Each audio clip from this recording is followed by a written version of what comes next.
We are the music makers, and we are the dreamers of dreams.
Ladies and gentlemen, this is Brian Cole for the ECW Network, and conspicuous by the absence, I am currently alone at the broadcast position here. Alec today is off on assignment, and I am not sure where Detroit, Michigan is in the building, but we are expecting something he's going to be paying attention to closely here. Aether Atomsk will either be challenging the Leviathan Ryan Azrael for the World Heavyweight Championship, or Steve McCarty for a rematch for the Intercontinental Championship. Of course, Aether is in the main event here tonight, a rematch with one Caleb Blair, the last #1 contender for the ECW World Heavyweight Championship.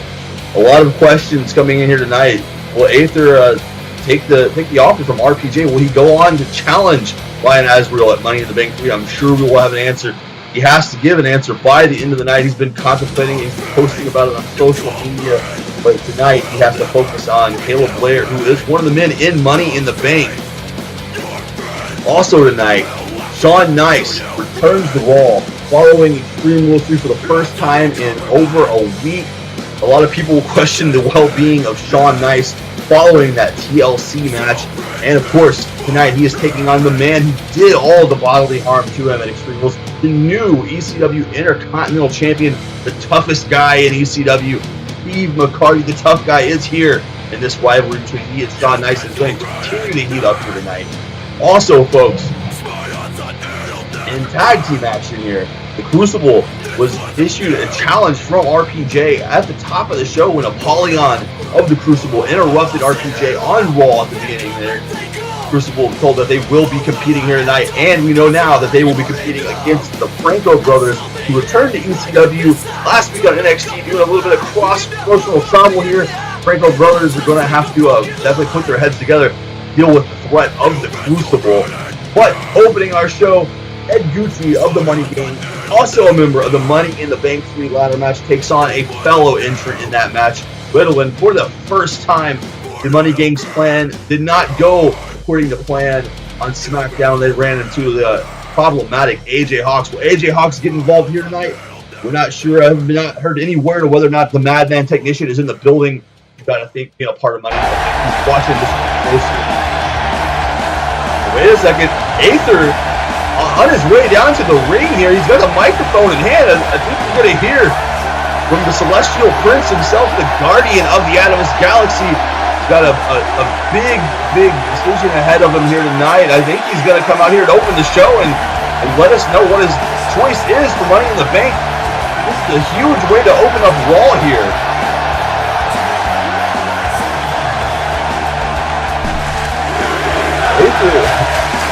There's the mic there. He was going to go ahead and let us have it, but the fans here over in the Midwest region where we are here tonight is letting Aether know how they feel. I think they want to see a World Heavyweight Championship match here at Money in the Bank. I always wonder where and what Detroit thinks about this.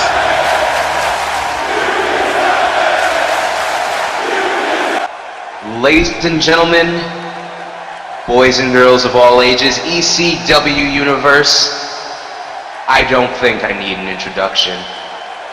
If you've been following me closely on the Outerverse, on the interwebs, on all your cellular and mobile devices, then you know I've had a slight conundrum. I have two roads forged in yellow wood and rose petals, and I don't know which one to go down.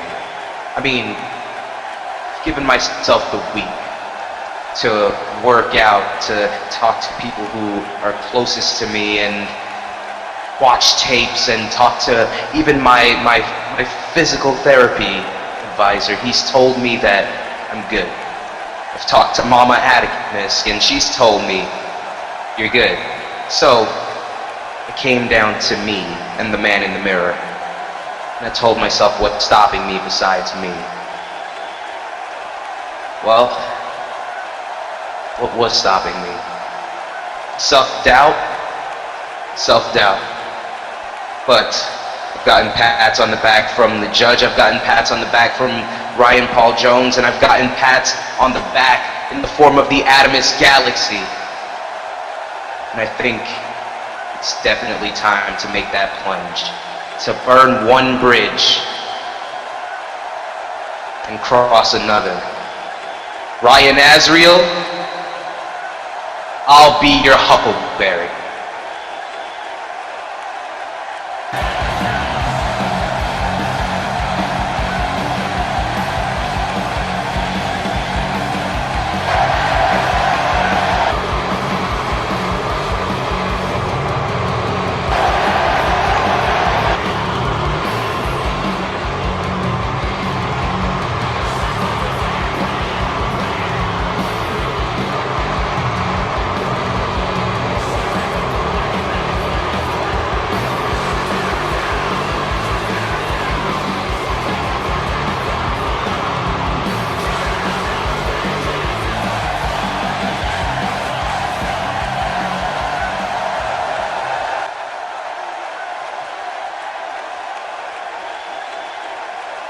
Aether Atomsk. All these people telling you you should go for it. Ryan Azrael's the goal. You're gonna be champion. Your family must have one hell of a life insurance policy on you, cause they want to see you dead at the hands of my Leviathan, Ryan Azrael. You think that it's written in the stars that you're gonna follow the yellow brick road to glory. The path you are going down is a path of stone and destruction and despair. Your little galaxy is gonna flicker out underneath the supernova explosion that is Ryan Azrael. You feel so confident. This man is going to break you in half. He's going to eat you, and he is going to leave your entrails in front of your mom's house to cry over. What makes you think you even have a chance? Alright, well, Mr. Detroit, was it? Yes, Aether Atomsk. Atomsk. Aether Atomsk has been through a lot, alright? I've been run over by a car, I've torn my ACL twice. I've started out in NXT and I've been TV champion, I've had the tag team championships, and I've defended them by myself sometimes. I feel like right now that it's not just written in the stars. I'm feeling like this is ground zero, that where I am is a big bang, if you will. And as we know, Big Bang is always the start of a new universe. So, unless Mr. Azrael can stand up to the force of 1,000,000 exploding suns, I'd say my chances are very, very, very equal, if not better. Not only will Ryan Azrael stand up to your millions and millions of metaphorical suns, but you called it ground zero for your destruction, Aether Atomsk. Ground zero where your body will lay tombless in a pile of rubble. The ground zero of the death of the Atomsk galaxy, where people will come to mourn you. They'll build a monument that Ryan Azrael will kick over and piss on the ashes of. Ryan Azrael is your ground zero, Aether Atomsk, and the ground zero of your end. I have to disagree with that. I don't think anybody knows the kind of mental suffering that I was going through. Yeah, I've been... Let me cut you off right here. You have to disagree. Well, let me tell you, Aether Atomsk, you step in the ring with this Leviathan, your ACL tears. The car running you over, it won't feel like anything compared to what this man will do to you with his bare hands alone. No. I've been through worse than that. You know what's worse than that? You know what's worse than getting my ACL torn and being on the shelf? What? What's worse than that is standing in the ring with that man, being the last person in the Royal Rumble, and being thrown over the top by that man. What's worse is being on the card at WrestleMania and seeing somebody else in my spot against that man. What's worse is fighting Caleb Blair, somebody who is undefeated, and have that man come out once again to take all the light away from me. And I'm not letting that happen ever again. Well, you better get used to being a dimly lit star, because Ryan Azrael is gonna stomp you out like a cigarette. On a serious note, folks, if you have a cigarette problem, it is an addiction. You need help. As does Azrael. We're gonna need help against my Leviathan. You see, you're trying to change the subject here, Aether Atomsk. You're trying to psych yourself up. You're trying to give yourself a big, yeah, I can do it attitude. But there's talking and there's doing. And when you're talking, what you're talking about, it seems like you haven't been doing a lot of doing, while Ryan Azrael has been taking people out behind the woodshed and ending their misery. People like Caleb Blair, AJ Hawks, all these people that are just the bright shining stars of ECW, like you say that you are yourself. All distinguished, all very elite competitors, extinguished, gone. Just footnotes of the crime of the Leviathan. That is why he is at the top of the food chain. That is why you are not at the top of the food chain. And when you step in the ring with Ryan Azrael, you're gonna be another victim. You're gonna be another self-help case. You're gonna need another therapy session. You're gonna need a hospital bed. You're gonna need a coroner. Well, you are right about something. He definitely is at the top of the food chain, and the only reason why is because I haven't been this hungry. Now that I am, who's to say I can't be the apex predator? I can't be the one that can't be hunted. I can't be feared. The Atomsk galaxy behind me, there is no monster that can step in my way. I am damn well David stepping up to Goliath. And my sling, once again, the Big Bang. I don't have to reiterate anything at all. All I have to do is get into this match. Get this man out here. Let's sign the contract right now. Let's make this the start of the age of Atomsk. Well, since you are so determined, so hungry, like you say, to be the apex predator, that you're ready to stop being this big fish in this little koi pond. We'll put you into the ocean, Aether Atomsk, and when the giant great white that is Ryan Azrael has you in his jaws, I don't want to hear any crying. I don't want to hear any poor me, poor Aether Atomsk, my galaxy. I want to hear your screams as my Leviathan rips you to shreds and beats you in the most one-sided affair that has ever been conceived in all of ECW. I don't know. ECW Universe, what do you say? Do you think Aether Atomsk has a chance against the Leviathan Ryan Azrael? That's what I thought. They believe in me. Most importantly, I believe in me. So let's get this. Aether and Detroit here having a fiery exchange of words here. Aether has made his decision, ladies and gentlemen. He's challenging Ryan Azrael. And wait a second, Aether, he's trying to get in his face with a big bang.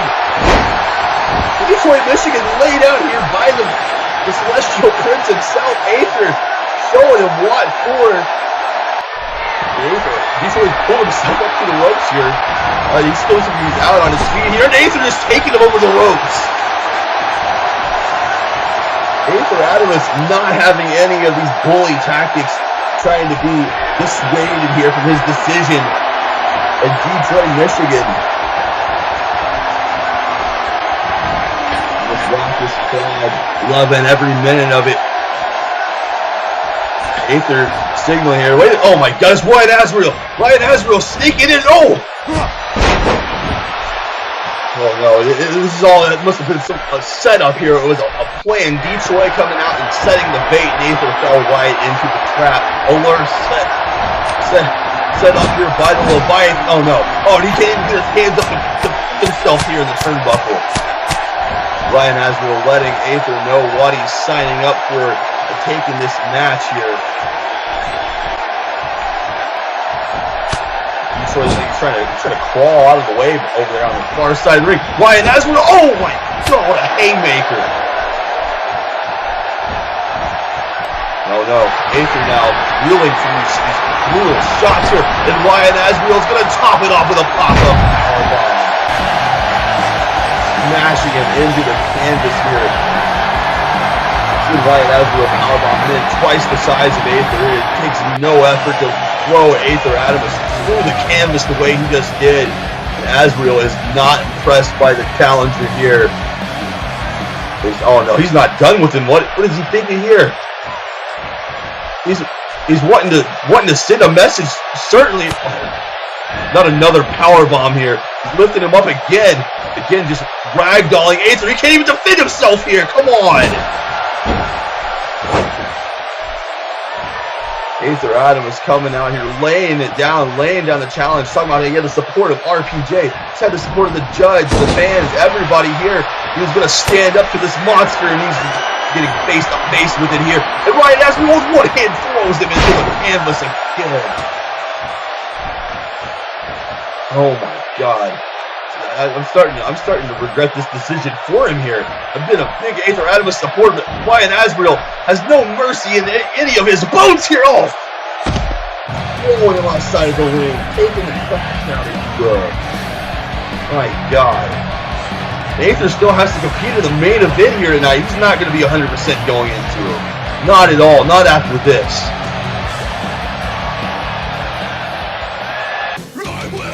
Folks, we will be back from commercial break as we talked about Ed Gucci up next in singles competition versus Riddilyn. This is the first time meeting for these two. It'll be very interesting. Let's continue to save up for Money in the Bank 3, folks. We're going to have to get some help out here for Aether to clean up this carnage that we just witnessed. Stay tuned, though, because more Raw action is on the way when we return from commercial break.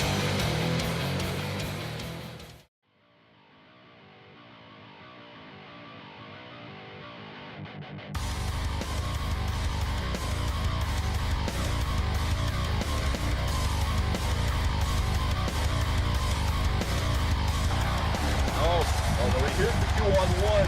AJ Hawks and the choke slam. Oh, Hicks for Ed Goose here. We got him, Knowing what he's got in the tank. Oh, good Death Valley driver already. That's been his go-to as of late at Death Valley.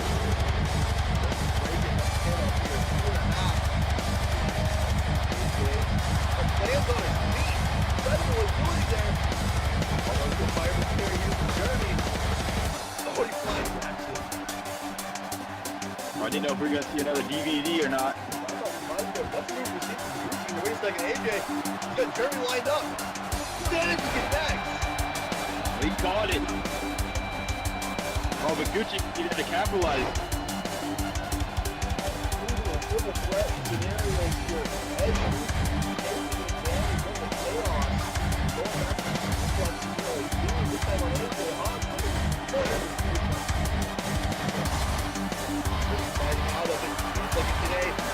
There we got him.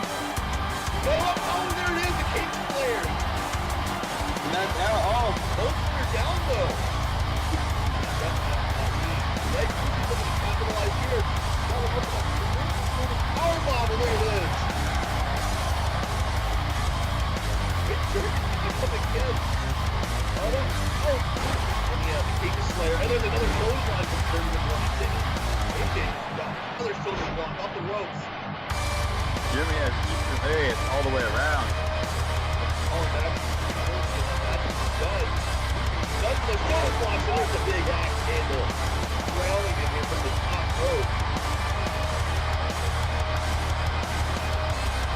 Jeremy giving him an option. Get him deliver this to the judge. Oh, sets it up there for strapping DDT. Looking at the leg here. And AJ. And there's a qualification match here. Oh, No. Not like this. Not the Jeremy to flash. He's just getting extreme rules. No, he can't take home. Right on that LED this time. all in the Money Gang's favor now. Oh, AJ blocks that. There's a low elbow there. Oh, and he goes right back to the inside for the knee. Ryan's up with a big clothesline on his own. There's Jeremy with flashing and then standing next to Ed Gucci here. Hey, go on. AJ going into the ring apron on into the steel ring steps. Quicksilver is the winner! No! And he nails it. Bro, that's one false title. What the fuck? Kelly's getting back. Evan Rockville making his return to Call Wrestling here tonight. Anaconda Bison, Shawn Ross is tapping. Up the stage. If you better look. Wait a minute. Oh yeah! Oh. Yes! Yes!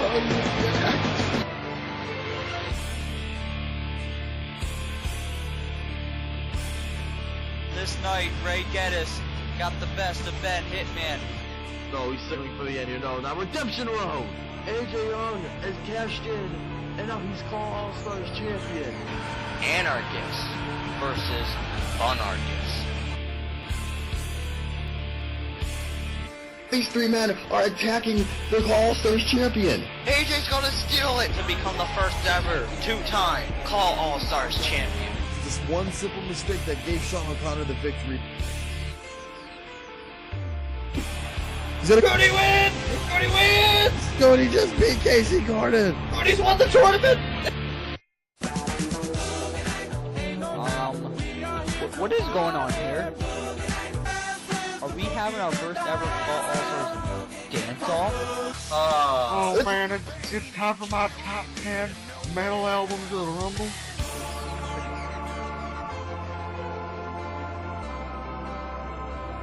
Steel chair. Oh no.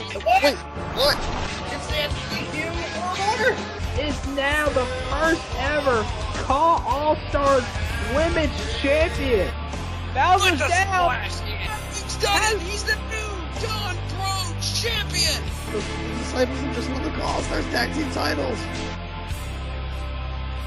Amazing Chronic regains his championship.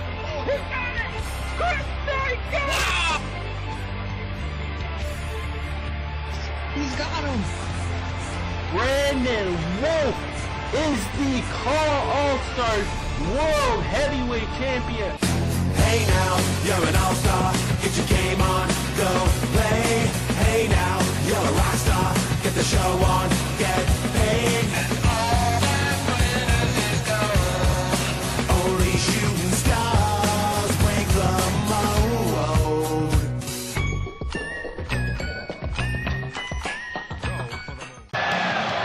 Well, ladies and gentlemen, welcome back here. It's time for our opening contest, and kind of events here open the show. Again, we know now that Aether has chosen to take on the Leviathan, but I don't know if he's regretting that decision or not.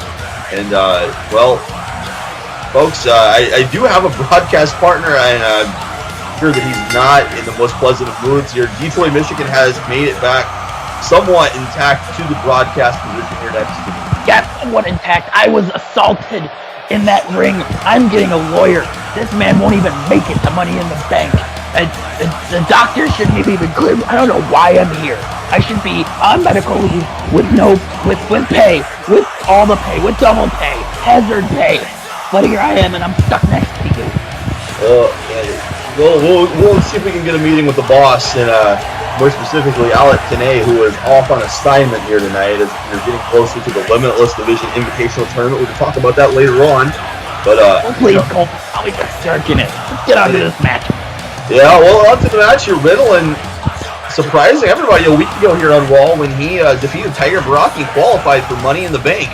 Riddilyn with a huge opportunity. You know, we've been questioning though. He seems like he's focused on two things at once here. He wants a shot at SMC in the Intercontinental Championship as well. Oh, I don't know, maybe Riddilyn, he's got a couple different pies in his eye there, and I think he's going to have to focus on Money in the Bank right now, though, more specifically tonight, the Money Game. Well, that's always been Riddilyn's problem. He's, as you know, we probably shouldn't bring it up because it'll trigger him or something, but he is a student of AJ Hawk. So you know that the talent is there, but he's always focused on multiple targets, and he spreads himself way too thin. Well, definitely, we can go back to the Extreme Rules and make a point there, make a case of it. Riddilyn looked very, very strong in that match with AJ Hawks. You know, a lot of people I think were maybe pulling for Riddilyn, but it looked like when it came down to lining up those targets, he just couldn't pull the trigger on AJ Hawks. So it mattered. Precisely, and it's his downfall. He needs to stay focused. Well, he sounds we're focusing now. This isn't the music of Ed Gucci. This is actually the Money Gang's collective theme song here. Oh no. Lewis Rivers is coming out here in ring attire with him tonight. Not the suit we've seen in recent weeks. I think oh boy. They went back to the drawing board following SmackDown, and this doesn't look like this goes well at all here for Riddilyn. Riddilyn, he doesn't have any backup here. He doesn't have a man in the fight.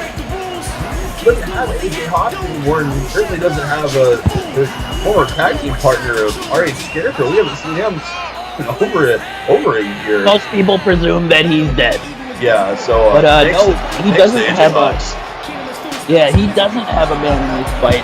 But I don't know if the Money Gang is just gonna like beat him down because they want to, or they want to send a message to AJ for beating on them on SmackDown. I mean, it won't matter. AJ doesn't give two shits if this kid lives or dies, but we'll just have to see what happens. Well, Riddilyn here sizing up Lewis Rivers, but the referee's called for the bell. Oh, Ed Gucci coming in from behind.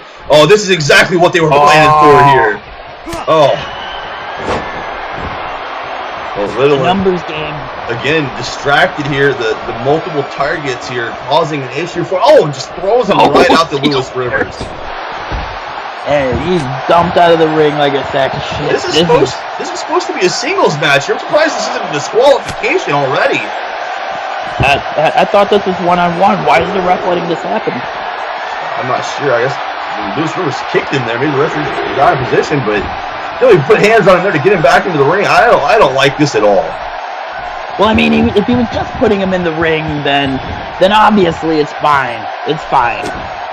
I don't know. I'm sure Riddilyn has something up his sleeve. I sure hope so here. The Money Gang has been notorious for this. Oh, Ed Gucci with the enziguri there. Caught him right behind the ear with it. Speaking of head injuries, we think we'd have this doctor examine me again because that big bang by Aether caught me completely off guard and I landed on my head. Yeah, we'll see here in the break. Oh my God, Gucci with a pounce there on Riddilyn.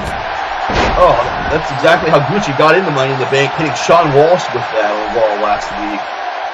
Now just picking him up and dragging him back into the turnbuckle again. Ed Gucci's not through with him at all. Big punch there. Punch his damn head off. So Gucci definitely looking to send a message here for the Money Gang tonight. He said it on Twitter last week. You can't say Money in the Bank without saying Money Gang. How does that even work? The word gang isn't even in the paper.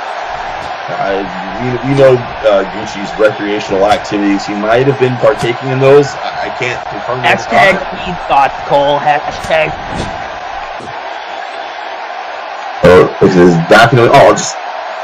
The referee's gonna have to do something about this. He's got him trapped in court. Louis Rivers. You sure this is a book that is a 2-on-1 match? There's something that the boss isn't telling anybody. Yeah, there's something going on here. Because Louis Rivers needs to be off the ring apron. He doesn't need to be up there anywhere near the match. He's not out here to manage Ed Gucci tonight. Oh, this is what they've got in mind. Is he bringing Rivers into the ring behind him? Oh, no. Setting him up here. Paid in full to Riddilyn. Is this a disqualification? There was the bell. The referee's calling for the bell finally here. I don't think the Money Gang cares, though. They're angry about SmackDown and taking it out on Riddilyn for AJ Hawk seemingly causing them their plan to fall through, and then you see it again, Riddilyn. These guys, AJ Hawk look to hate each other. What's the point? The Money Gang trying to, just rubbing it in here, showing that they always have a plan and they're already planning ahead for Money in the Bank. Well, they had to get back on track after AJ Hawk single-handedly took them both and beat the shit out of them. Louis Rivers is going to have to... Wait a second! Sean Walsh is on the ramp! Wait a minute. He's got a date with Louis Rivers at Money in the Bank. Looks like Riddilyn has some unexpected backup. I didn't know that Sean Walsh and Riddilyn have ever been on speaking terms, if they even know each other that well. Louis Rivers is telling them to bring it on, though. I don't even think they share a locker room in the same part of the arena. Well, this is almost 2-on-1 for Sean Walsh right now. I don't know if this is smart. Oh, he catches him with that forearm. He was anticipating Louis to throw the first punch. Sean Walsh. Oh no. There's nothing down there to break the fall. No, that's to the outside of the ring. Oh man. Oh, Louis Rivers might be taken out. Dangerous. Ed Gucci getting the hell out of Dodge here. Sean Walsh making himself right at home here in the ring, telling him to bring it on.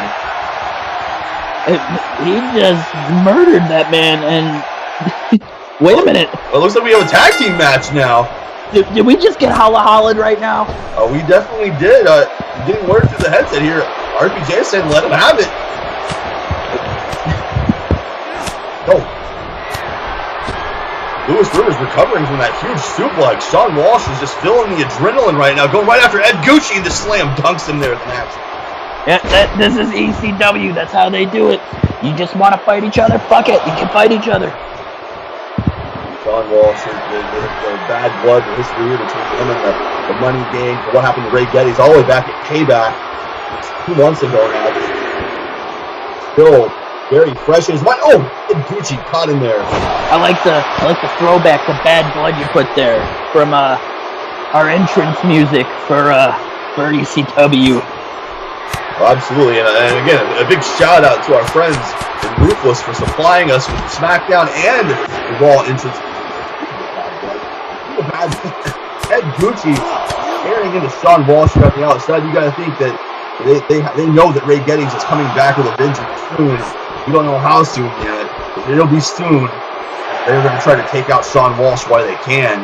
Taking him all the way up the ramp. They're going to have to, because he's got a whole can of redneck whoop-ass on their shelf, and he's brought us there for the Money Gang, so they better figure out something to combat that real quick, or it's going to be a rude awakening when he comes back. He's got a couple of those red eyes locked and loaded for them, ready to go. Sean Walsh here trying to carry the load. Riddilyn still feeling the effects from that 2-on-1 assault. And there's a double leg takedown from Walsh, dropping the hammer fist on Gucci. It doesn't need to be pretty, it just needs to get the job done, and right now Sean Walsh is unloading on them. Sean Walsh, typically a technician in the ring, knows that this is personal. Gucci trying to maybe get Lewis Rivers back, but he's looking like he's confused here. He can't figure out which way he needs to crawl. Lewis Rivers is hollering at him. Sean Walsh is just taking his time here. And well, that wasn't pretty either, but it was still effective, like you said. Well, you say he's a technician, but when shit gets personal, you aren't worried about putting people in fancy holds. You're just worried about hurting them. Yeah, this is very personal. The Money Gang has made it personal since Lewis Rivers arrived on Raw at the beginning of this year to set all this up. Oh, big clothesline duck there. Sean Walsh. Nice suplex from behind there. Oh. Going to the apron and a big splash. Well, he's kind of used the ropes there to throw himself up and over, and he gets a 2 count. No, barely. Almost a 3. Gucci able to get out of the way. Oh, and a headlock, and just punches him right in the forehead, right between the eyes almost. You think you're about to see some chain wrestling, and then it gets decked in the head. Oh, and a big elbow there. Referee just wringing the arm and kicking away at him. Again, very personal. This is playing right into Money Gang tactics. Oh, Sean caught the leg, drives the elbow right into it. Big uppercut there. Walsh backing away. Oh, Gucci counters him. Oh, see you later. Dumps him, and wow, he's reeling from that one. He goes right back to the outside again. If we're gonna hold our breath, then I think Sean Walsh is maybe expecting otherwise. And Gucci is focusing on Money in the Bank and not focusing on Sean Walsh, Lewis Rivers at Money in the Bank. You gotta think that we might see a war between Rivers and Walsh when those two go one-on-one. Absolutely, and you keep bringing it back to focus. Riddilyn, like you said, still needs to keep focus. But like I said, his mind is in just a million different directions. I went to go interview him earlier today, and I asked him where his favorite place to wrestle was, and you know what he said? Anywhere with a Waffle House. His mind is on food right now. That's an interesting. I would have thought maybe he would have spoke about some experience in Japan, or he worked with the West Coast or something, or the South where he was born and raised. But Waffle House. So not the answer I was expecting. Oh, Gucci here, returning fire. You must not know your geography. Waffle Houses thrive on the lifeblood in the South. That's just the Southern boy coming out in him. Oh, that would make sense. Somebody once told me your Waffle House cook doesn't have a cigarette or a joint in its mouth, the food's gonna be terrible. I think I've seen that somewhere on the internet before as well.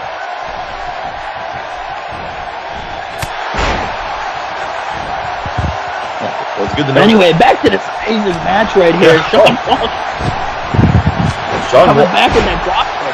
Yeah, Sean Walsh came out here, and back to your point earlier about these two not sharing a locker room. I think Sean Walsh is he's content to just to do this by himself at this point.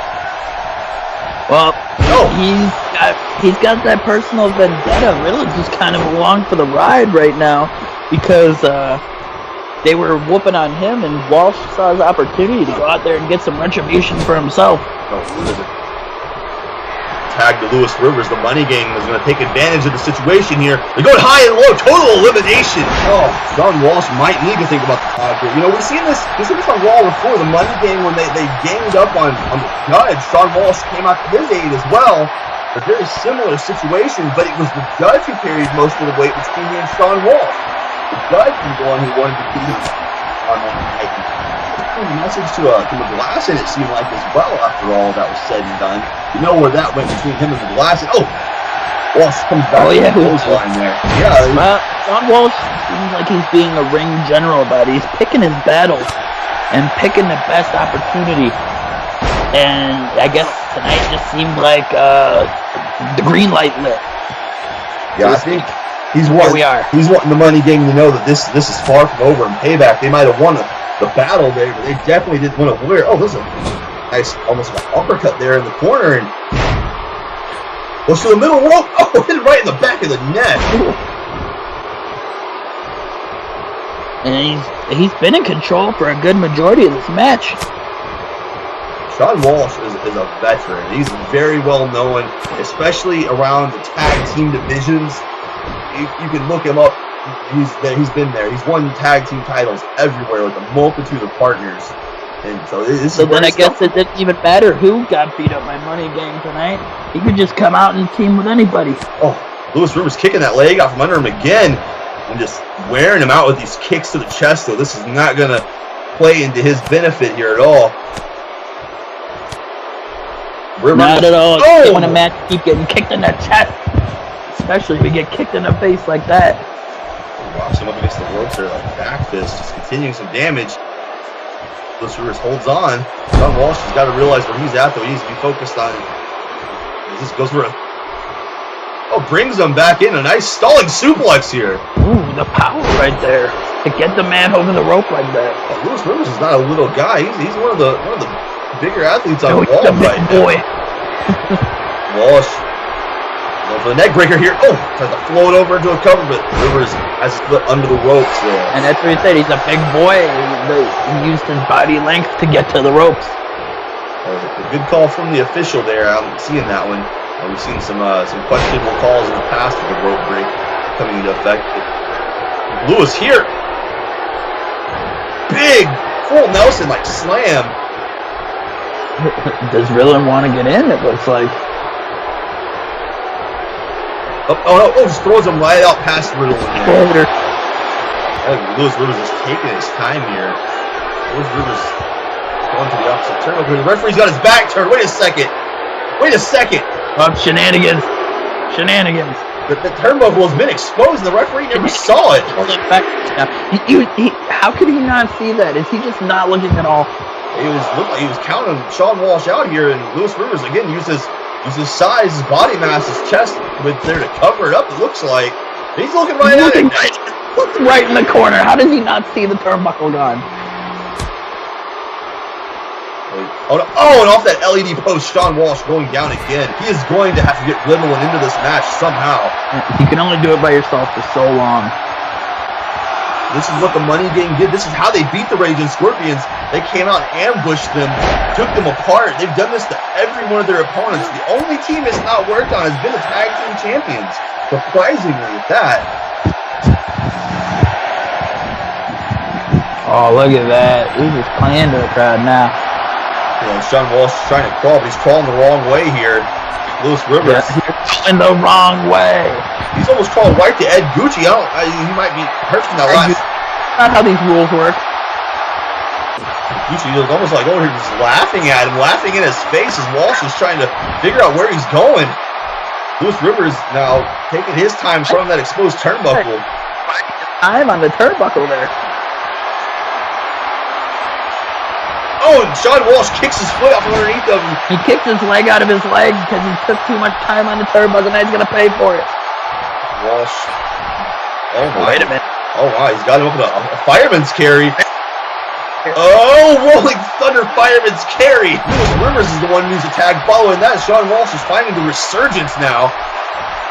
Oh. This is a dangerous move. You got to wonder how many people have not displayed their necks with that. He got all of the rotation, put all of his weight down on Rivers coming off that turnbuckle. Oh! Big forearm there, rocking Sean Walsh.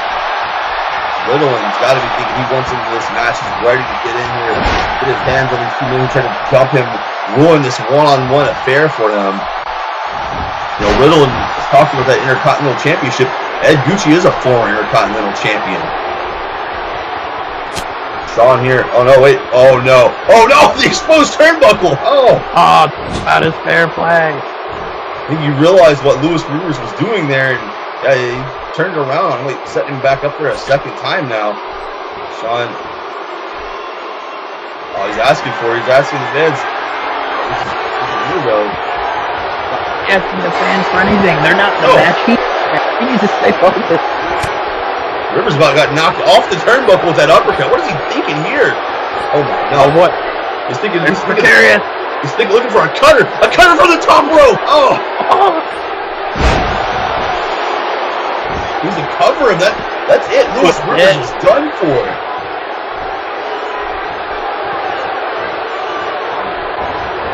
No, what's about to happen? There's a tag to Riddilyn. Riddilyn stepping over to the middle rope here. Oh no, right to the face again. Riddilyn coming in this match fired up like a house of pancakes.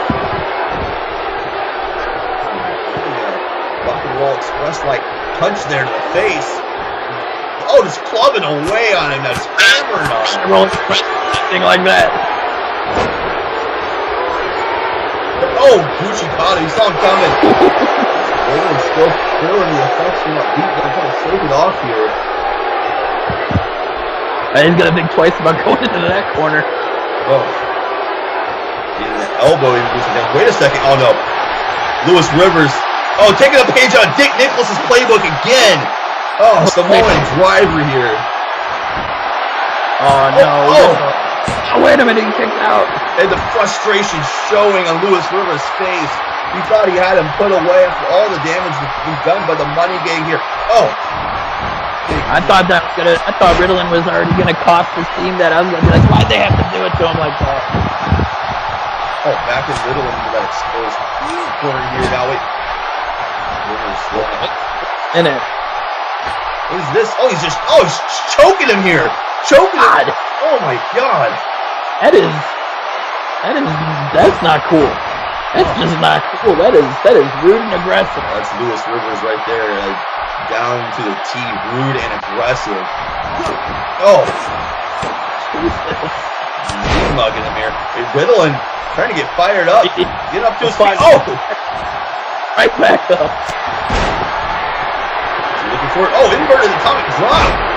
Oh, there's a leg drop right between the uprights and a drop kick. Oh, what the hell? Where did that come from? Second wind here. Late into this affair. Lewis Rivers. And is unorthodox. That's what Riddilyn has become the master of, is this unpredictable style of offense.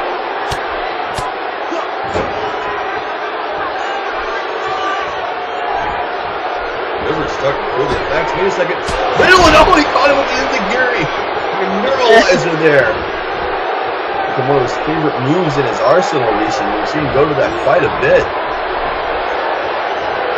Trying to set up Rivers here from the apron, not going to let him get away, brings him right back in with a suplex. Riddilyn, a pretty big dude himself. That power right there on display. Riddilyn in the last couple of years that we've seen was definitely put on some muscle mass here. Wait, oh, there's a kick to the leg. Some aided success, that's for sure. Lewis Rivers, oh no. They got him trapped in their corner where they want him, away from Sean Walsh. Trouble. Oh, this is bad trouble. Oh no, he just drop kicked him in that same knee. Oh my, no! Oh no! Oh, Silmanized that knee. Oh my god. That's definitely probably taken out of this match. But Gucci going right back to the leg again. The strategy of Ed Gucci here.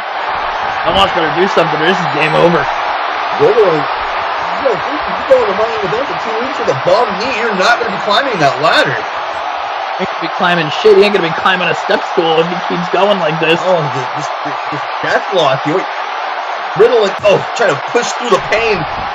Somehow back up to both. Tags. Oh, okay, or just he'll kick him in the face. Riddilyn here, running up. Oh, and he connects with the springboard. Somehow fighting through it here. Belly to belly. Oh, Gucci.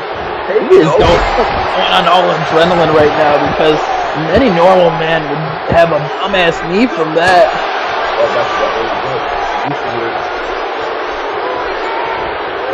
What the? Oh no! Oh, he dropped him on his knee again. What the fuck was that? I'm not sure. It was effective though. Rolled up both knees and just sat out, putting all. Ed Gucci doesn't want Riddilyn anywhere near that ladder match in 2 weeks. He's trying to claw away from Gucci and scoot away from him, but the damage has definitely been done.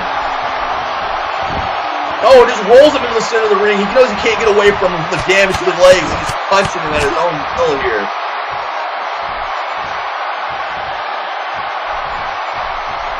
Gucci off the ropes. Oh! Caught him with another knee. That's how I mean the midsection. Everything in the kitchen sink right there, but So they got Riddilyn. Gucci trying to put himself between Riddilyn. Riddilyn's trying to find his way to his partner here. Sean Walsh. Oh, he gets the tag. Oh, he gets the tag. Walsh coming in like a house of fire here. Dropping more punches on Ed Gucci. So Sean Walsh. Oh, there's one for Lewis Rivers as well. Oh, man. Sean Walsh about to lay all the ass whooping on these guys. Oh, there's a drop kick to the knee of Ed Gucci. That was Sean Walsh's strategy last week in that qualifying match. Oh, big elbow connects. His plan was to go in and knee, so to speak. Yeah, dissect Ed Gucci. He wanted to submit him. He wanted to hurt him. Oh, no, it's a cutter for Ed Gucci. He can't follow up the pin like he normally does. Gets back up and lifts him up instead. Oh, what a backbreaker. Lewis Rivers is still recovering. Riddilyn is still recovering. This is one-on-one right now. Not the opponent comes in 10 for Ed. Oh, another shot to the leg. Oh, wait a second. Don Walsh sends him across. Oh! Right into that exposed turnbuckle comes into play against the Money Gang again. Rivers, you saw him getting up, took him off the ring apron again there. Sean They Walsh. tried to cause shenanigans, and shenanigans got caused on them. Oh, wait a second. He's got him with a Scorpion Deathlock here in the center of the ring. Ed Gucci. Nowhere to go. His partner is nowhere inside, and he's tapping out to Sean Walsh. You play with the legs, and you're bound to have your legs also played with, I guess. I had something for that, but I don't know what. We know that you've had a traumatic night here. We're going to give you a little bit of an easy ride here. So I will carry you through this broadcast as much as you can. Well, I appreciate it. Thank you. Yeah, we'll just put your expenses here tonight on Alec Taneda's tab, and we'll just let him know next time. I like the way you think. This is why I like coming to you on the commentary table. See here, Lewis Rivers thought he had Riddilyn put away there, and it just really disturbs me. He's still using that forward finishing maneuver of Nick Nicholas. Man, he seemingly retired, putting on the permanent injury reserve list at WrestleMania. Nonetheless, plan falls through it. That's like a really weird obsession thing. Like he's like a Pokemon or like one of those robots that like he sucks in your info and uses your moves to make himself stronger after he defeats you. Definitely. We've seen a handshake here from Riddilyn thanking Sean Walsh for coming out and saying what might have been an injury of his own. Two guys with a mutual goal right there. They wanted to beat the Money Gang. They beat the Money Gang. Yeah, Sean Walsh has got a microphone now. Looks like he's got something else to say about this.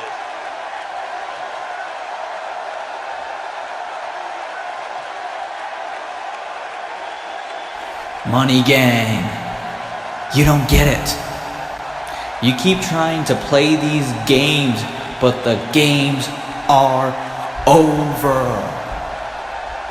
Riddilyn doesn't even like me. But I still stood by his side, helped him out to put a stop to you two.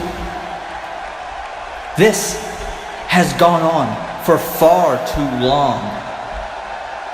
Lewis Rivers, me and you will meet one-on-one at Money in the Bank, but I'm no fool. I know this won't be one-on-one. I also know that you're no fool, so I know you know this won't be 2-on-1. I know Ed Gucci won't be too far behind, but you know I'll have someone in my corner to deal with him. Come Money in the Bank, Lewis Rivers, you will get stung by the Scorpion.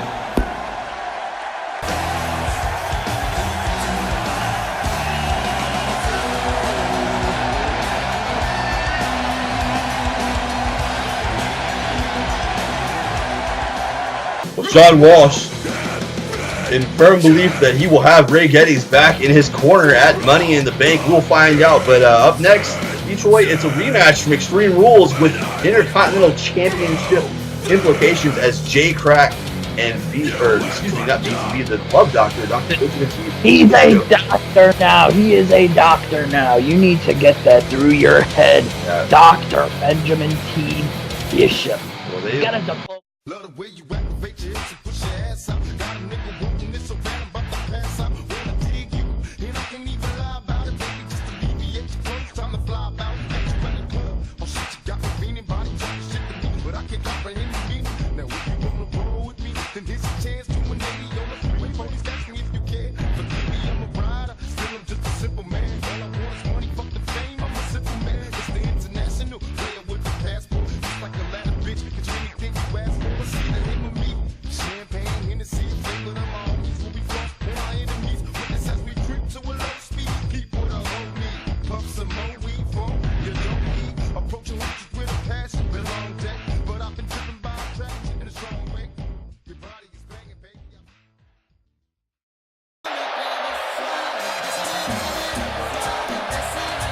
And folks, we are back. More action here.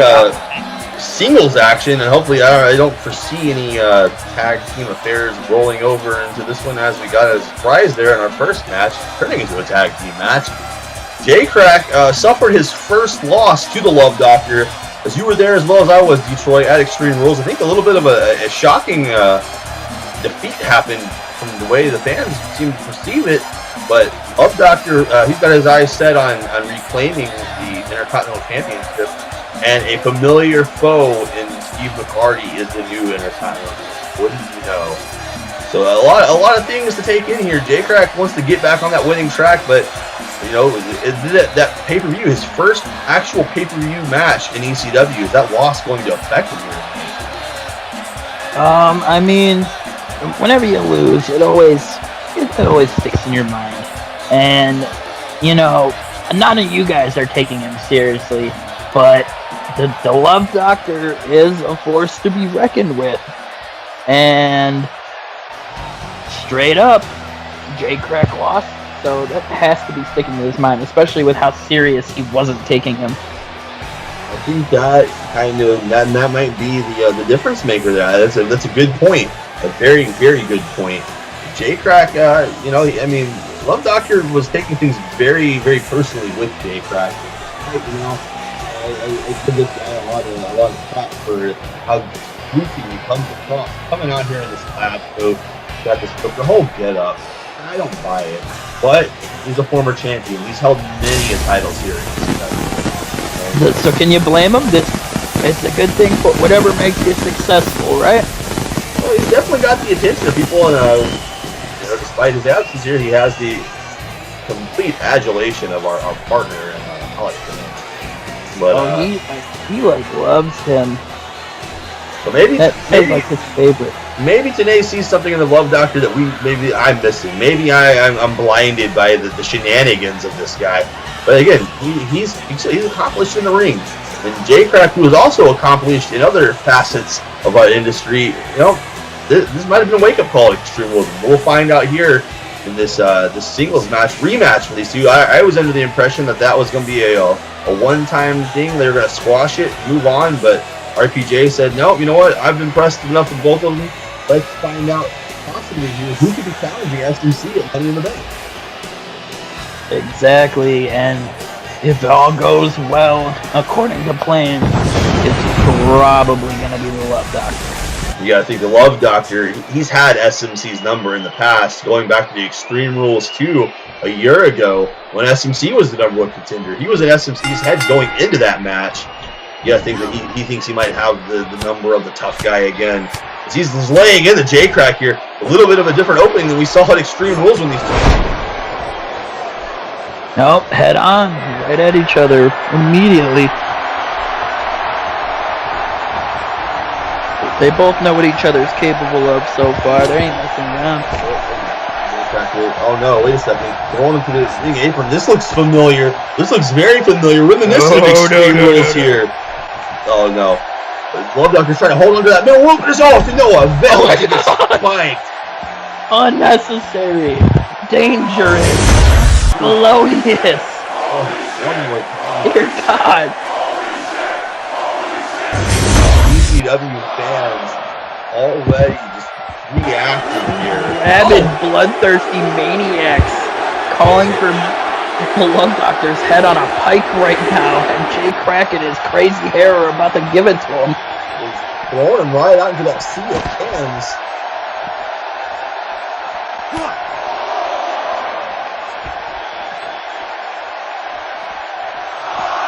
Oh no, wait, what is this here?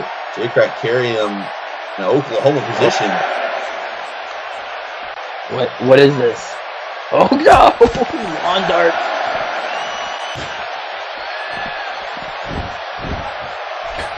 Right into that turnbuckle, that LED buckle. Oh, sting. And Jay Krack here just kind of going to work on him now.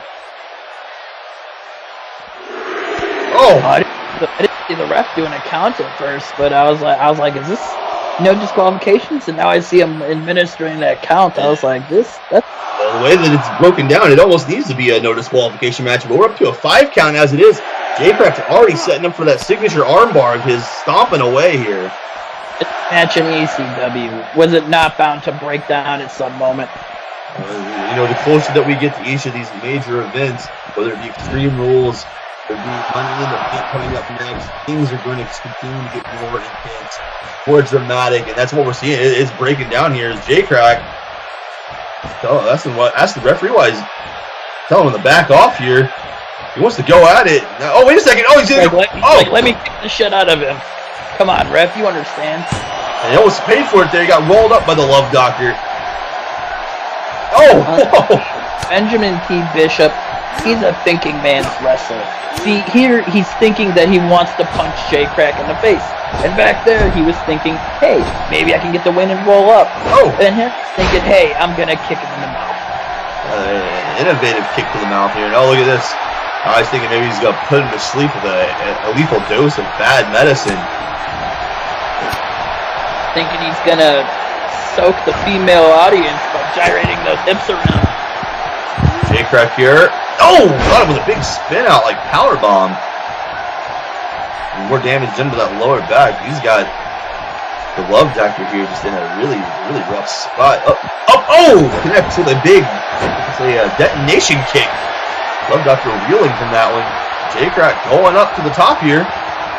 You think because he's a Love Doctor, it'd be more of a medicine. Oh! You can call the Benadryl.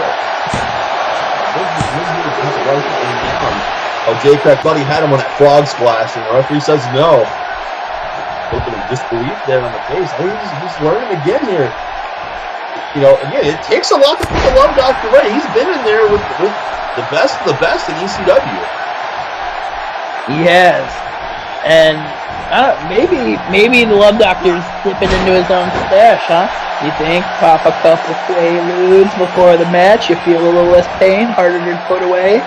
You catch what I'm saying here, Cole? I definitely catch what you're saying. I mean, I'm not going to insinuate that that's what he's doing, but I mean, he definitely. What is ECW's wellness policy, by the way? Oh wait, he caught him here on this. Jay Krack was looking for a clothesline. What the hell? He's trying to spun him around there, disorienting Jay Krack.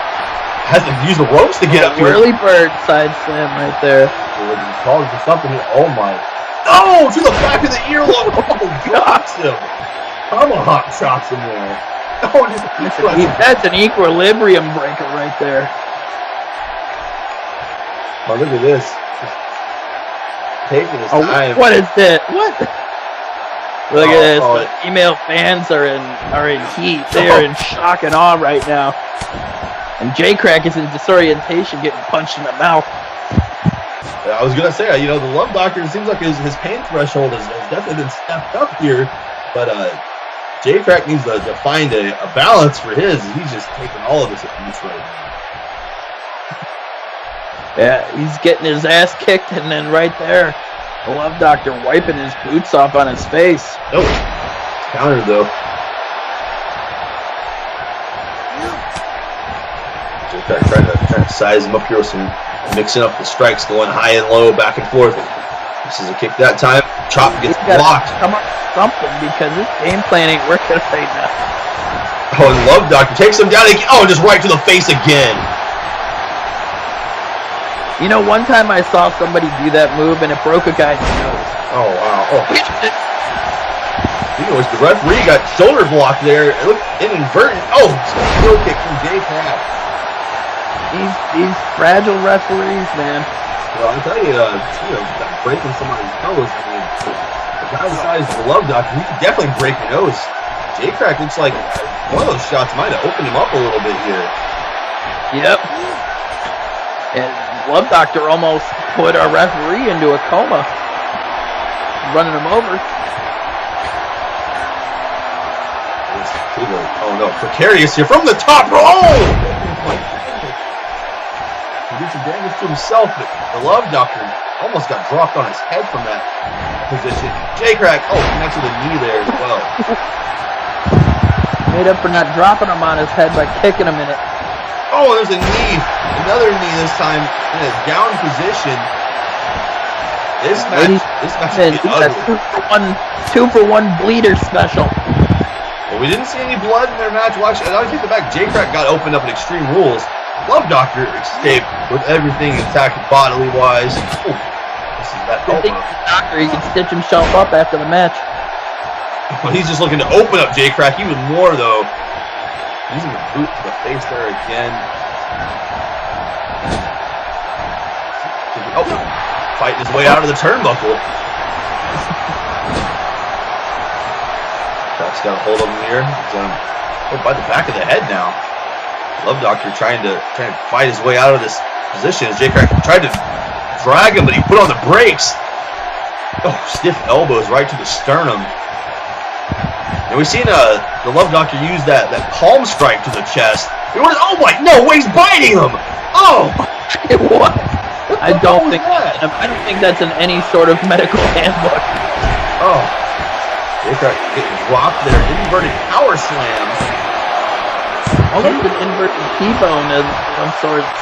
Yeah, that was unique. It's unique, just like the Love Doctor.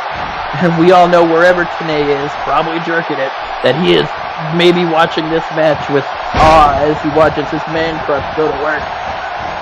And we know his disdain for Krack as well. I think it just goes hand in hand here. Krack, wait a second. Oh, goes to the backslide. Oh, look at that. You got him here? No.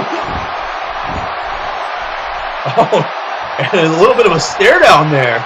Oh.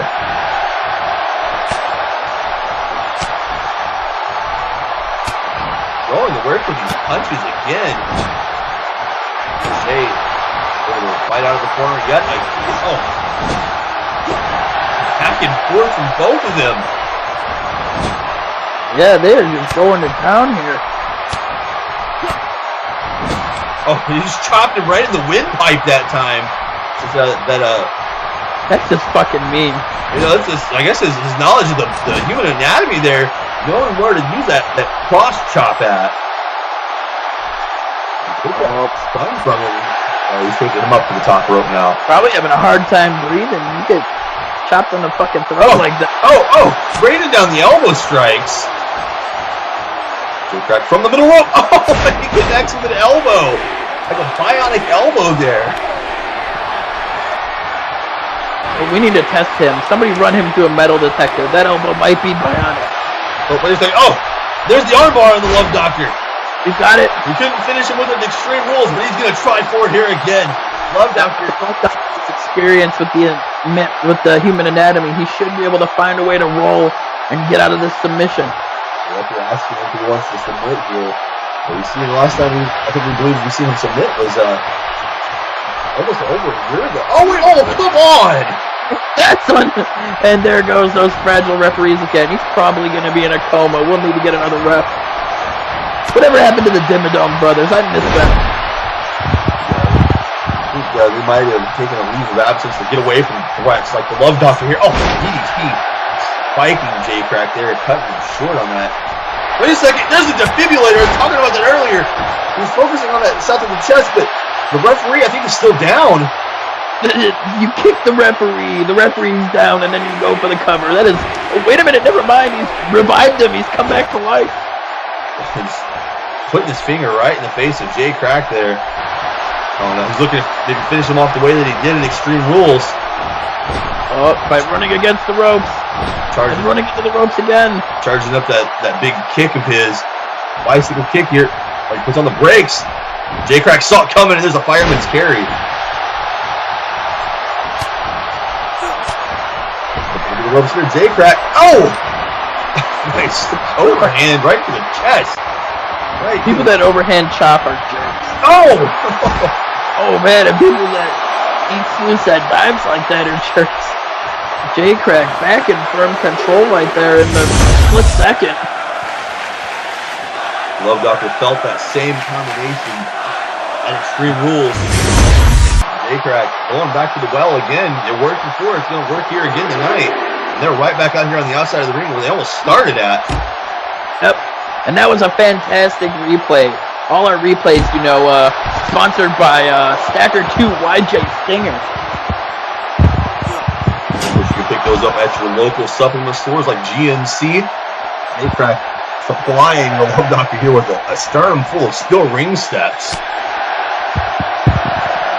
Down by the back of the neck, drag him around again. Referee trying to reason with these two, bring it back into the ring, but I don't think that's going to work very well for either of them. Probably not. And J-Krack here, okay, he's going to the top. But the Love Doctor trying to get up here on all fours. Joey calling for something from the top rope, trying to finish him off maybe. He's had success from the top so far. Going for something big. You Love Doctor. Oh, there's the big boot. Oh my God. He went for a big get kicked in the face by Ben Bishop. This one more time, and that was what? No, Extreme Rules this time with so much more velocity. Kicked him in the damn ass mouth. Bismarck, North Dakota here is on their feet. These two are doing a repeat here from Extreme Rules, tearing the house down. Oh no, he might be looking for bad medicine here. He's got him up in the position where he wants him. He's gonna walk around with him first. Trying to get out of it, and he does. Oh, caught him, kicks him right in the gut. Oh, an axe kick. What a match here. Two back-to-back, just excellent matches on Raw. This is why this is the premier flagship programming here of Eldorado Championship Wrestling. Oh, there's an elbow to the back here. Right to his shoulder blade. Got that dead on. J-Krack's got to put him away. There's only so many more moves you can do. The armbar didn't work. You gotta think maybe he's thinking cradle pile driver. He's got a few more things in his arsenal, but he's got to figure it out quickly. Oh. He might just have to trank him. Well, he's just looking to chop him down here. He did this to him in Extreme Rules. Actually, this is how he opened up the match in Extreme Rules. Getting really up close. One more? Oh, no. Oh, no. Sucker punch. Love Doctor, wait a second, shaking it off. Love Doctor hitting the ropes here. Oh, there's another kick. Get out of here. Not having any of it here tonight. Two. Wait a second. Oh, Jay got the shoulder up at the last 2.5 there. 2.99 repeating right there. Love Doctor here. Both guys got to think of something else to do. They got to do something big. We go up to the second rope here. Oh, what is this? What is he doing? Right to the sternum, right almost to the heart there with that one. Two. No, J-Krack again. You see the frustration now on the Love Doctor's face. He's hit him with everything but bad medicine here tonight. Probably gonna have to hit it. Ooh, what a punch. J-Krack. He can't even pull himself all the way to his feet this time. He's pulling himself to the turn. Oh, what is he calling for here? Oh. Running kicks to his... Yeah. You can't argue the Love Doctor isn't cerebral here. Just trying to get all the way to the head of J-Krack with a lobotomy. With the poison though. Back up to his feet. Oh, there's a I'm telling you, it's the ludes. It's the ludes. Oh, counter there from J-Krack. Oh, hold on to it. Oh, there's another. Oh, belly to back. Nice combination right there. The ghost amigo is on that one. Oh, big elbow. Both these men, they just keep getting up. Oh, referee. Referee again is down. We really need to get a sturdier referee. Ring awareness not to the forte of our official here tonight for this match at least. Oh, big elbow. Wait a second. Krack, he might be trying to hit him with the, oh no, wait! Oh, the love duck. He might go over the top rope and die. Holy shit. Love duck is trying to get back in the ring here to beat this. Oh no, wait a second. SMC. Oh, this is going to end in a disqualification here. The Intercontinental Champion letting the Love Doctor know that he heard everything that he said last week. Oh man. Folks, don't go anywhere. Tag team action is coming up right after this next break. Look forward here, and I think they're going to be trying to make predictions to the Franco Brothers. This may not be we're about to. You remember when we always say, "Hey, you want to see a dead body?" I think we're about to witness a 2-for-1 funeral tonight. Well, the Franco Brothers, they're experienced, they're seasoned, but I don't think any amount of preparation can prepare you. If you had one shot or one opportunity to seize everything you've ever wanted in one moment, would you capture or just let it slip?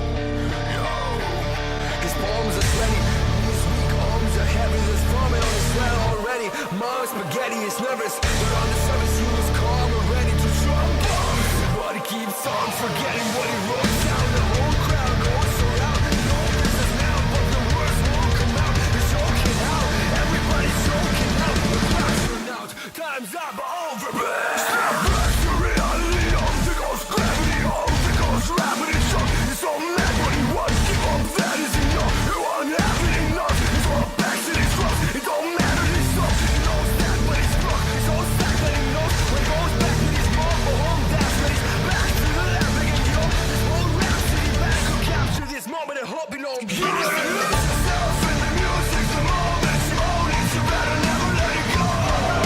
Watch out to not miss a chance to blow. This opportunity comes once in a lifetime. Watch yourself in the music, the moment you own it, you better never let it go. Watch out to not miss a chance to blow. This opportunity comes once in a lifetime. Escaping through this whole.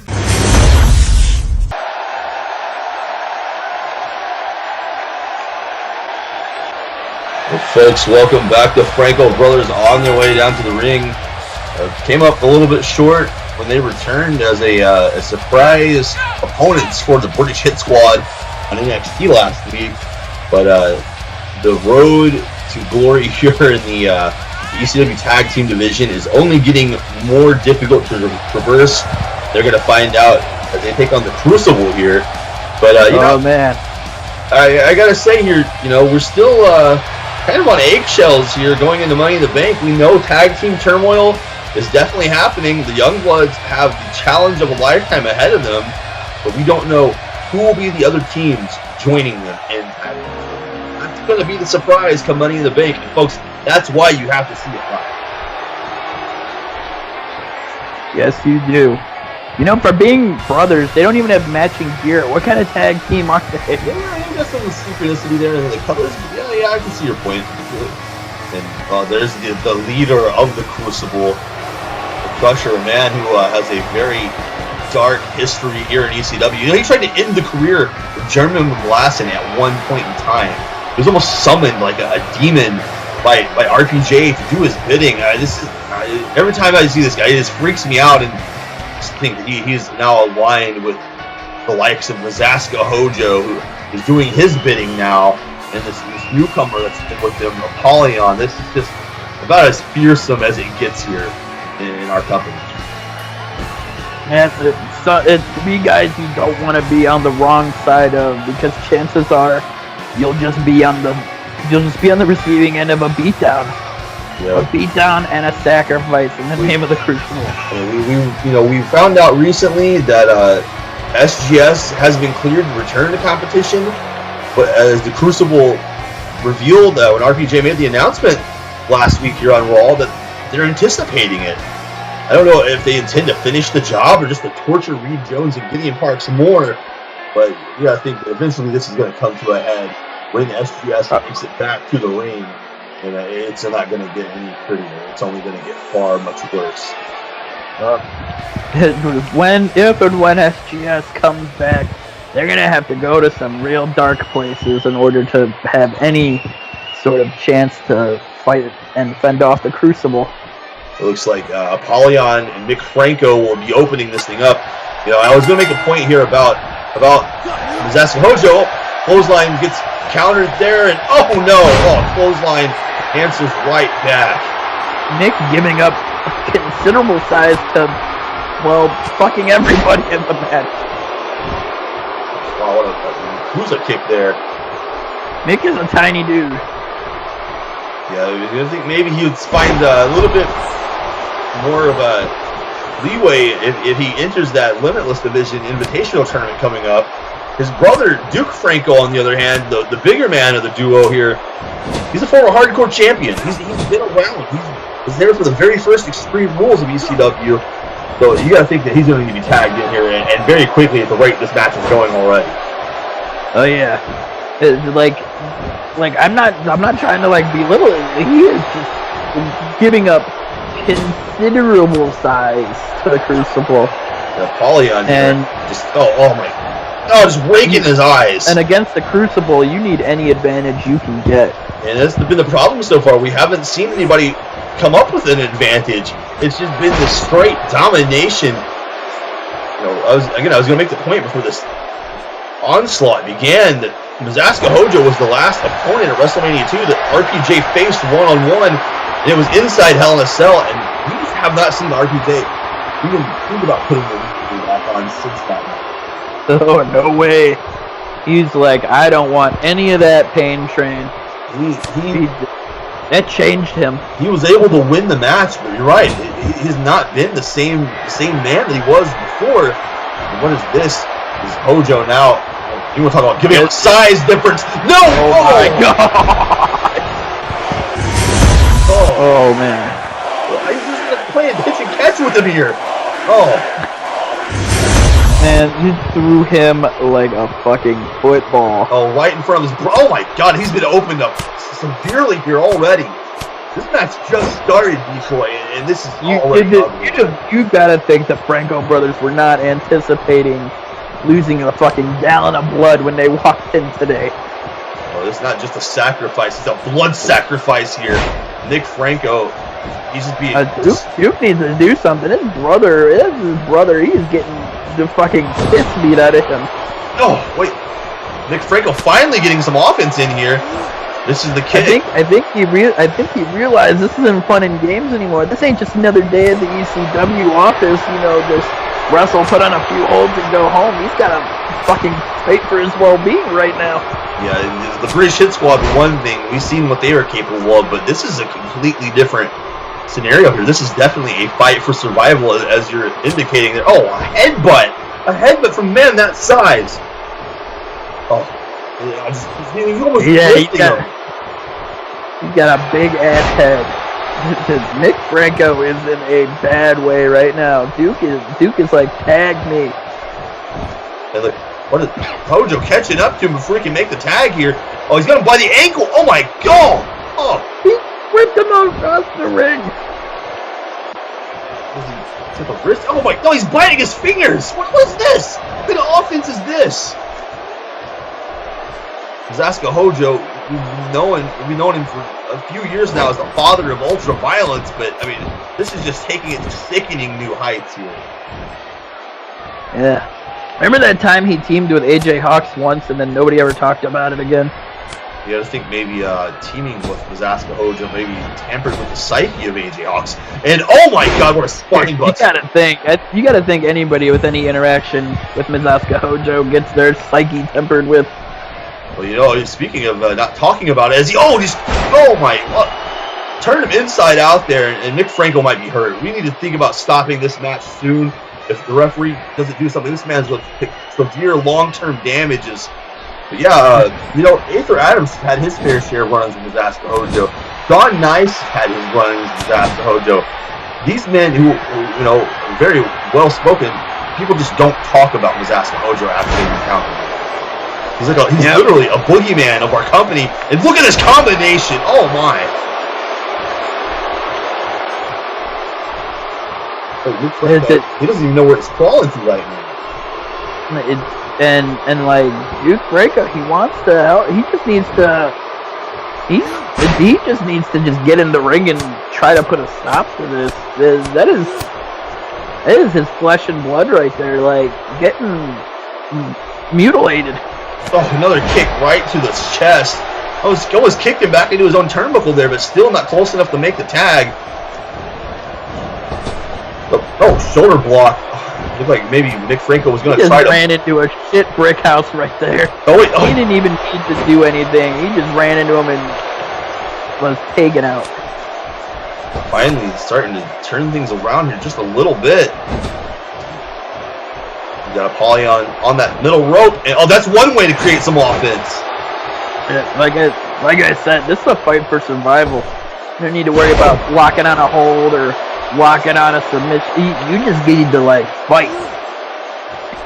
Nick here trying to get some kind of momentum, but I don't think he realized that he knocked the referee down. He can't make a tag if the referee doesn't see it. Oh, Apollyon ducks that clothesline. Comes right back at him again though. Nick's trying to do something, bless his heart. Kicks him right in the ear. It looks like a lock of Apollyon here just for the moment. But locking hands with him. I don't know. He's got something in mind. Oh, chops him right in the chest. Scaling the ropes here. Wait. And Apollyon, but wait a minute. Oh! Big drop kick. He's on the wrong side of the ring. So is Apollyon though. He's so far away from his corner. He needs to tag. Trying to get the momentum here. Trying to get these fans. North Dakota fans behind him here. I was told that when they returned on NXT, the RPJ had faith in these two. There's a tag. Wait a second. Oh my God, the power right there. Franco, what the fuck? This looks like a little bit of turnabout here. Duke Franco with a suplex. Finally, this is the first time. He's got to get the momentum back on their side. The first time in a while we've seen somebody actually manage to stand up to the Crucible here. Maybe the Francos, they got more in the tank than we're crediting them for here. He's starting to lay into Apollyon, who's seen more ring time than the other two men combined. Doing itself, they got 3. Oh, Duke hitting the far ropes here. Oh! Right there. How did that even make sense? I was saying that Apollyon, he's been in the ring longer than everybody else in the match is what I'm trying to get at. But again, he's not slowing down though. It's like he just doesn't have it into his grasp. Duke setting him up to the top rope or something. He's going after Nick Franco. Oh, Nick! But Nick Franco right there, he's like, nope. Saw it coming somehow. Saving his brother. Duke Franco might have been going for a very bad ride there. We got Apollyon trapped again, isolated from the Crucible from their corner. There's a tag back to Nick Franco. How smart it is to tag Nick back in there. He was getting shit kicked out of a while. Look at this rolling senton there. And a swanton bomb. He's got to make a cover while he's got the opportunity here. Very awesome tag team maneuver right there on our Stacker 2 replay. Got a feel stick.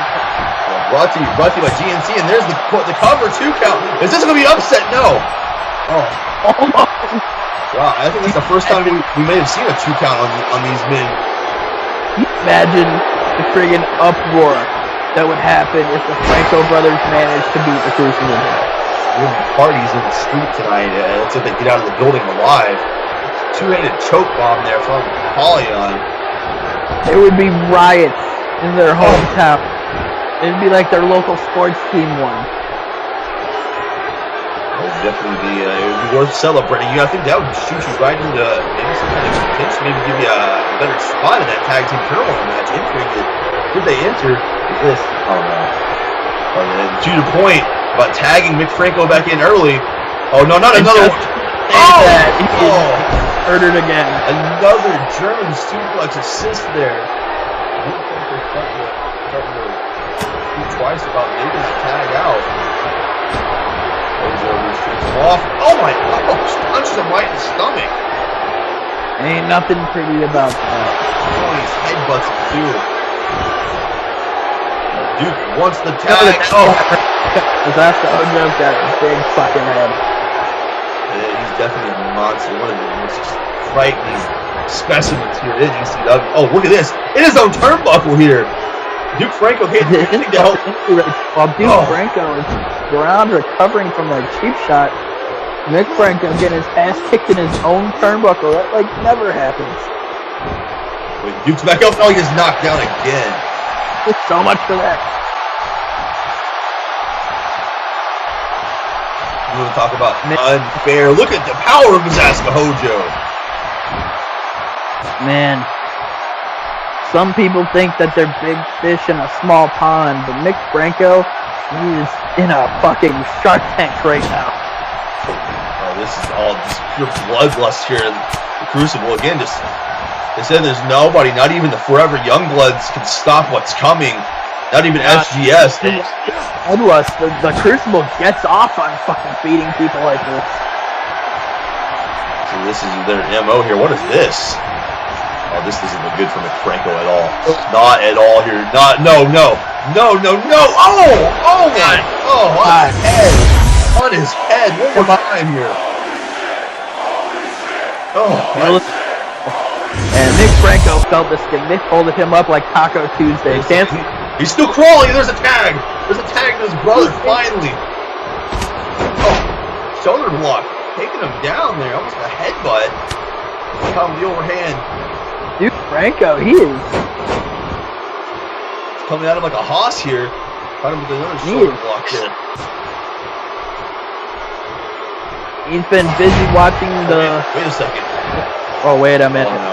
Oh, no. Get him off there. Get him off of there, ref. Come on now. Get him off there. Oh. The numbers game. Locking eyes with the Crusher is almost like he was in a trance, like he was paralyzed in fear. What is this? Oh my! Oh! Oh, you see this? That man's dead. Almost writhing there in pain from that dual kick to the face, right to the head even. And Nick Franco, he might be dead. He's on the other side of the ring. I don't even see him over there. This is almost similar. Reminiscent. It's like the Crucible, almost like an omnipotent presence here. Know what happened when Nick Franco was eliminated from the match on NXT with the British Hit Squad. Crucible just replicating what we saw on NXT at this point. And Hojo with a sidewalk slam. Yep. Oh. Those Franco are in trouble. Nick trying to show some courage there, a sign of life, and he just gets put out again. As soon as he made his way back up to the apron, finally, this here.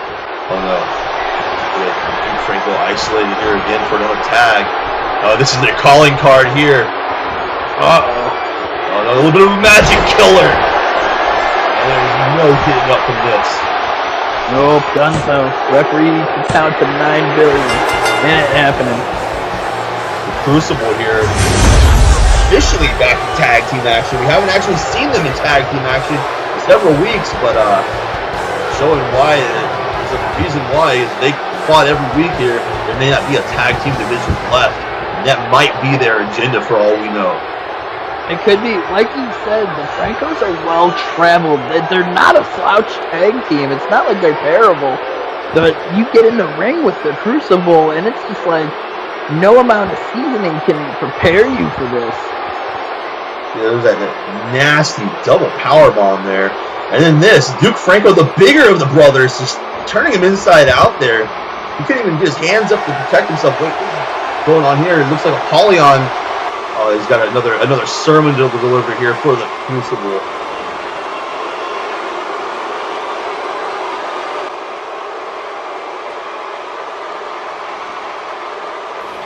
Well, hello again, Eldorado Championship Wrestling fans and viewers and compatriots. Can you feel the tension? It is palpable, the anticipation for the carnage that is coming your way in just a couple of weeks. You see, to beings as ourselves. Time matters not. We prey upon your unknowing, the fear of the unknowing. When will the Crucible strike again? Where are the Crucible this week? Where will they be next week? You never know when and where we will act, but we are always watching. We have told you this from the very beginning. We are always watching. RPJ last week, he answered the call. He answered the call of the Crucible. The calling is upon you, ECW. We will weed out every single member of this roster, from the tag team division to the very top. Our calling, our purpose is divine, and there is no intervention to prevent what is afoot here at ECW. RPJ thought he made an ultimatum. He made a decision that RPJ bends to the will of the harbinger of fate. RPJ is just another piece, another cog in the gears of what we are here to do. Forever young bloods, you've been warned. Your time, your days is numbered. Enjoy your reign on top of the world, because we are going to sweep your legs out from underneath you and leave you drawn and quartered at the most pivotal moment of your careers. You're very impressive. You strike fear in the hearts of this tag team division. But fear is what fuels us. Fear is what we thrive on. Your days holding that gold around the both of your waists is numbered. Apollyon there delivering the message of the Crucible yet again, and it seems like it's a prophecy just unfolding. Who can stop these men? Is it going to be SGS, Forever Youngbloods? Hopefully somebody, as they continue this, I don't want to say a reign of terror yet, but nobody has had an answer for these three men, and after tonight's performance, it has just been frightening. The Crucible is here, and it appears that they are here to stay in the long term of ECW. Folks, we're going to continue to move on here with our program. Up next, Intercontinental Champion. We've already seen make his presence felt tonight earlier in the Benjamin T. Bishop J. Krack match, attacking the Love Doctor tonight. It's him and Shawn Nice. These two have no love lost between one another. It's going to get ugly here. We'll have to see if this match can be contained by the ring. What'll happen? You'll have to stay tuned to find out.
You don't see a microphone, do you?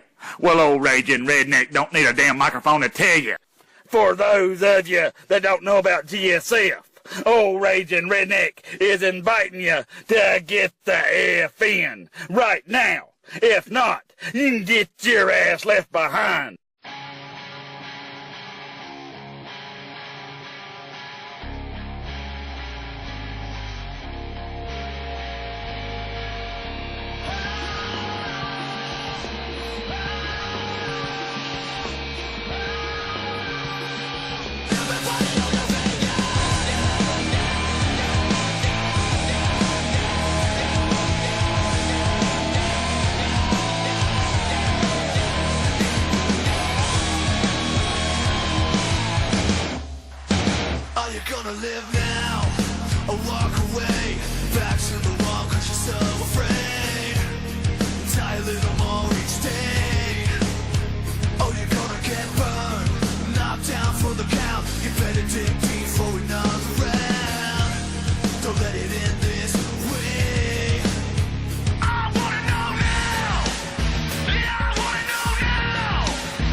At Extreme Rules, I was bruised, I was battered, and I was put through more pain than I have ever felt in my life. But here I am, SMC, and the doctors backstage, they say that I need to take some time off, that I need to go away for a while, that I need to let my body heal. But I say, fuck that, because as long as you are Intercontinental Champion, as long as you are walking around ECW, as long as you have a career, I will not stop. I am going to come after you, SMC. I will face you week after week if I have to. I will get my ass kicked again multiple times if I have to, because I know that one day I will kick your ass and you will be forced to retire, to leave ECW, and I will become the Intercontinental Champion. And it all starts tonight. Tonight is my first chance at vengeance, at revenge. And SMC, listen to what I say. I do not take our match tonight lightly. This match is not for the title, but it doesn't matter, because I will fight like everything is on the line, because it is. SMC, if I cannot beat you, if I cannot take you out, then everything that I have accomplished means nothing.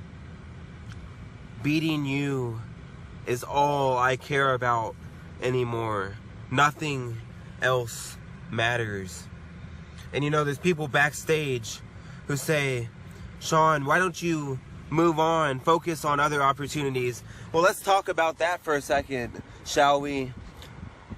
Why not just move on and focus on other great opportunities, such as the Money in the Bank ladder match that I'm not even qualified for, that I didn't even get a chance to qualify for? Or maybe I could chase after the heavyweight championship that I'm not even a contender for. Or maybe I could go back to NXT, because according to the commentary team, I've lost the touch, that I can't keep up with the main roster. Well, listen to me. You think that Sean Nice has lost the touch?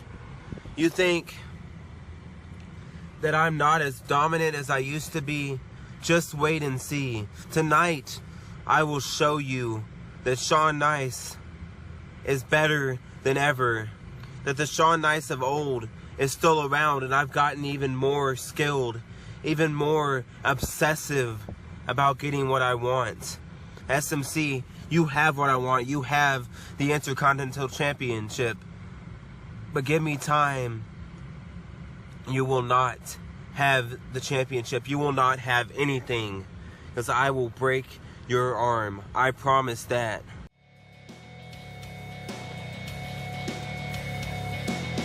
Ladies and gentlemen, we're going to break some news here for you as we get prepared for our main event of the evening. We've been told, we've been keeping an eye on it. RPJ has been out signing new talents, NXT, Raw, across the board. And of course, as you've seen the teaser trailer there again, our new brand that we could talk about, we've been talking about for a little over a week now, Velocity, a specific cruiserweight and light heavyweight division known as the Limitless division, coming by way of the ECW network soon. Some big signings, some big surprises to come. The official bracket for that tournament will be revealed soon. And I'm being told that coming up here, we're also going to talk a little bit about a new signing exclusively coming to Raw here in just a few moments. You know, RPJ has been posting on Twitter, he's been sending out little teasers about who it could be, and Detroit, I think it's going to be someone big, to say the least. It's gotta be someone big. RPJ doesn't laugh at the gums unless it's something huge. Yeah, especially bringing somebody to Raw here. Folks, this comes into focus. I can't believe my eyes. This is who I think it is. It looks like RPJ has really went deep into the bank here to make a big acquisition for our flagship show of Raw.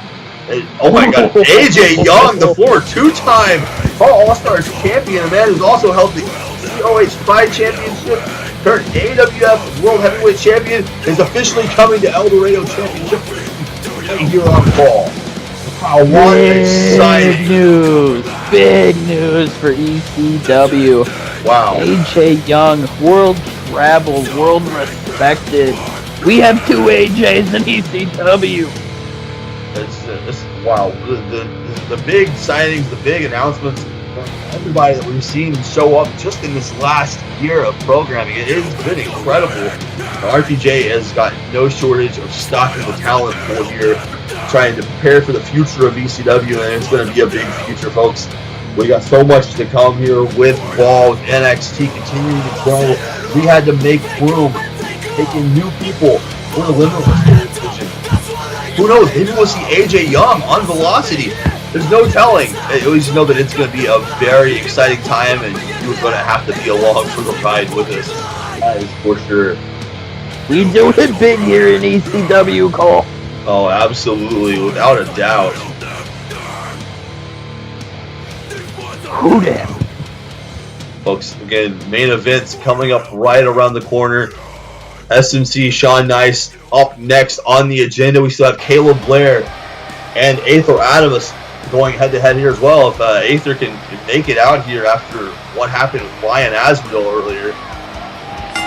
So it looks like Sean Nice, though, speaking of things that transpired back at Extreme Rules, he had a lot to say about SMC earlier. He said he's not going to rest until he beats SMC for that Intercontinental Championship. Now, you know what? It might be a clear lane. It looks like maybe other than the Love Doctor getting a taste of the belt earlier to the back of his head, Sean Nice might be the sole contender right now going to the Money in the Bank. Sean Nice thinks he can get the job done too. No shortage of confidence in Sean Nice, but SMC, that's not a molehill. That's a big-ass mountain to climb. Yeah, absolutely. SMC, you know, we've talked about this before. We've heard you make the comparisons yourself, Deshoy. SMC is maybe second best to Ryan Azrael for being the toughest, the baddest dude on the Raw roster, maybe in all of ECW. There's a few people up there. I mean, SMC is the only man I've ever seen in ECW history at WrestleMania, nonetheless, put Mazaska Hojo in a casket.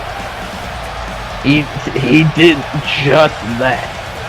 SMC is a monster in his own right, a big fucking hoss, one of the toughest guys on the planet.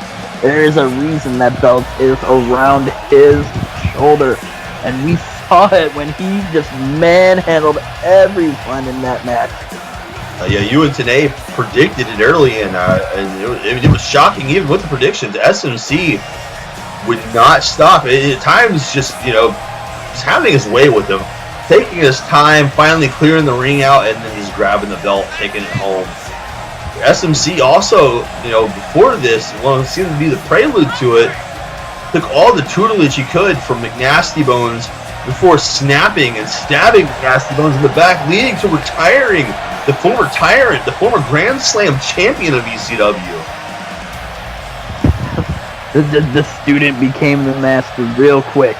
The student ended the master, and now we see this hybrid monster before us, the product of all that tutelage. So very interesting that it seemed that between Mike Giacchino and McNasty Bones, they were giving the tools, giving the wisdom of the Illuminati almost to the 700 block and Ed Gucci and SMC, and now it's Ed Gucci and SMC who are thriving, and Mike Giacchino and McNasty Bones who are nowhere in the picture anymore. Well, if they wanted successors, they found them in those guys, that's for sure. A little bit of a meeting of the minds there, a shoulder block, and SMC responds with a big boot to Sean Nice. Yeah, the SMC's ready to go. Tosses Sean over. Sean was onto the ropes. Oh, caught him with that elbow. And a big crossbody from the natural legend here. Texas submission was covered early. Oh, only a 1 count. Sean Nice realizing it's looking a lot more than that to put away SMC. That kick didn't even faze him. But he's brushing it off like dirt off Jay-Z's shoulder right now, and he is going to town on Sean Nice. Oh, and speaking of going to town, trapping on the top rope here. He's gonna cave that man's chest in. Yeah, just every breath that Sean Nice takes getting punched right out the other side of him. Oh, and right to the equilibrium there, ringing the bell with that great punch from the earlobe. Sean trying to get up to his feet here. He's rocked, almost like a concussed state here. SMC. You gotta think that Shawn Knight still can't really be like 100% after that match. We thought he was dead at one point, at 2 points even. That match was a week from Sunday removed. Shawn Knight said the doctors didn't want him competing here tonight. And he basically told them to buzz off here. Oh no! Oh my! Oh, speaking of 100%. Yeah, you tell the doctors to buzz off, you get dumped out of the ring like that. Oh, that's part of what led to him not being on Raw last week. Shawn Knight was very upset about missing last week's Raw. He said, hey, I wasn't even offered a spot. Oh, power slam on the floor. He wasn't even offered a spot in Money in the Bank or a shot at any title, so he's going to have to come out here tonight and take it for his own. SMC here just having his way with him again, carrying him around Oklahoma position here. Oh, another ring steps. Oh. And a bit more of the same like we saw at Extreme Rules. Friggin' Shawn Knight's getting bounced around like he's at an NBA final game right now. We mentioned it earlier about Shawn Nice also being a former rival of Mizaska Hojo. Shawn Nice has been in the ring with Ryan Azrael. He's faced some of the bigger guys here on the roster. Wait, Shawn Nice caught him there. Go for the roll-off. He's got a handful of trunks trying to steal this from SMC too. Oh. But, again, SMC is becoming a conundrum here. It's like the more that you see him, the tougher he gets. Shawn Nice is going to have to find a way to circumvent that, get back on top. He's almost like a weird Terminator. Like, the more you beat him up, the stronger he becomes. Oh, he lives for the fight. He's like a prize fighter in the sense that he lives for the fight. He does.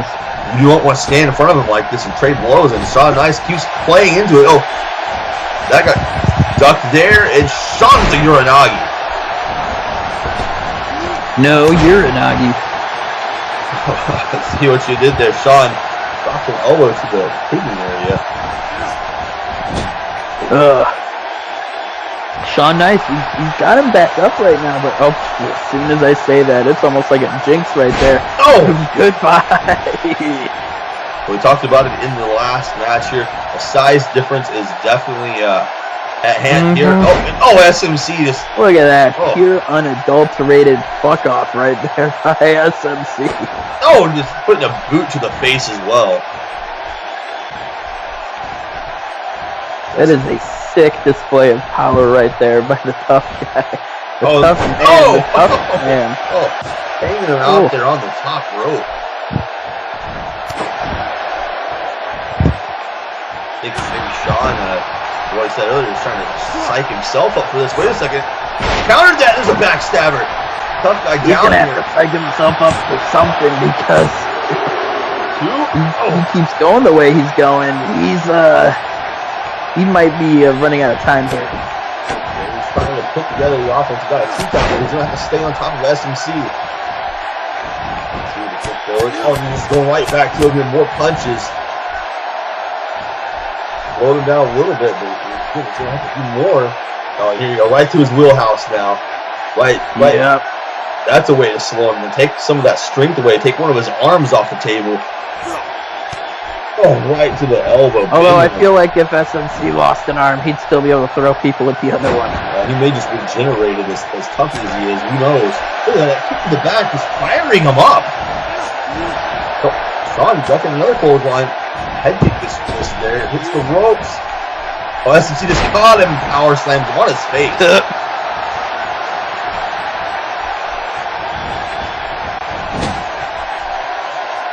Gave him another, fuck off slam. Just kind of dumped him wherever he may lay. Yeah, I think maybe SMC here is growing tired of facing Shawn Nice. These two have really become a little bit of a rivalry here early in this year. Oh, big drop kick there from Shawn. Yeah, but SMC's beaten him. He feels like he has nothing to prove against Shawn Nice. He's beaten him before. Shawn Nice has actually beaten him on more than one occasion though too, and I think maybe SMC has forgotten that. I mean, I hope that he's not. Shawn Nice is going to try to use that to his advantage, but now that the title is involved more directly, it's not around Aether Atomsk waist anymore. Oh, Shoulder block there. Sean should have knew better. He shouldn't have been playing around SMC as a vulture like that. He takes advantage of that. Yeah, Sean here, he's got to know that it's higher stakes now. You know, he was disgruntled about not getting an opportunity last week, which, as we talked about, was probably for the better for his health. But here he is tonight, and you know he's got to know a win over SMC is going to put him into that championship contention. Oh, it has to. It probably will skyrocket him to the front. Going back to Payback, that was SMC defeating Sean Nice before Payback. They got Sean Nice on the card when SMC came out after the match and attacked both Sean and Aether. And this is all centered around this title, and SMC like a wrecking ball. Good Lord. Not to be confused with Miley Cyrus. Sean Nice just got wrecking balled into that barricade. Oh my goodness. I see what you did there, Cole. Well, you know, you and I are the wordsmiths of the commentary table. Tanae just kind of kicks his feet up when he's here on the job, so we do all the heavy lifting here. Oh, Sean, the jawbreaker. He might have opened himself up there. Oh, and Enziguri connects. I'm not sure if that was that forearm from SMC or that jawbreaker here. But Sean Nice looks like he's got a little bit of a cut there by the hairline. Yes, he does. But I don't think he even cares about that. He's just trying to figure out an alternative to put away SMC. SMC here realizing he's got Sean Nice there. You know, Sean going up the top turnbuckle this time. Coming off. Oh, dropkick connects. He's going to have to rally and get this offense incessant here if he wants to keep up on SMC. And there's these kicks, and the head just barely phasing the tough guy. On that one got caught. Arm leader here, SMC. Oh, wait. We're trying to take the legs away from him now. Getting tired of those kicks, the kick-based offense. And again, just rubbing the boot right here into the jawline and just taunting him. Yelling at him to get up. Trying to take away those kicks and everything else. It almost seems like it's pestering him more than hurting him at this point. Oh, that one caught him behind the ear, dropped him there. That one hurt him. Sean. Oh! And a wheelbarrow and a bulldog. There we go. Putting it together finally here. Excellent move right there. Very fluid. Sean got him by the back of the neck. Oh, and into the turnbuckle. Some people see their own blood and it's a wake-up call. Maybe Sean Nice is getting that warrior spirit back in him, seeing his own blood being spilled. And speaking of, it looks like SMC might have hit behind the turnbuckle pad there. He looks like he got maybe that or those punches opened him up. He tried to cover up. Sean Nice has got him trapped though. Oh, there's a drop kick to the face. SMC, wow, he's really bleeding now. I thought Sean Nice got the worst of it earlier, but SMC. Oh yeah, that guy SMC got opened up real good. Oh, another drop kick. Hold on to the ropes this time. And look at that. Oh my God, he is really losing blood now. Sean not wasting any time. An elbow drop. Krack might have to check on him, but we don't stop matches for blood loss here unless somebody's dead. Sean Nice survived Extreme Rules. It's going to have a lot more to kill SMC here. Sean hitting the ropes. Oh, got him with another shot. It's like Sean now is a predator. He sees the blood on SMC and he's targeting that head. You lose a lot of things when you get hit in the head. You lose your balance, your equilibrium, possibly consciousness, your will to fight. You can stop a lot of things when you keep messing with somebody's noggin. SMC, you're off the ropes. Oh, that clothesline still not able to find a home. Oh, he got clocked. A stiff kick right to the upper chest there. Another noggin knocker right there by this kick wizard, Sean Nice. Oh, SMC counter there for that Uranagi. Into the ropes here. Sean puts the brakes on though. Oh, and there's the clothesline.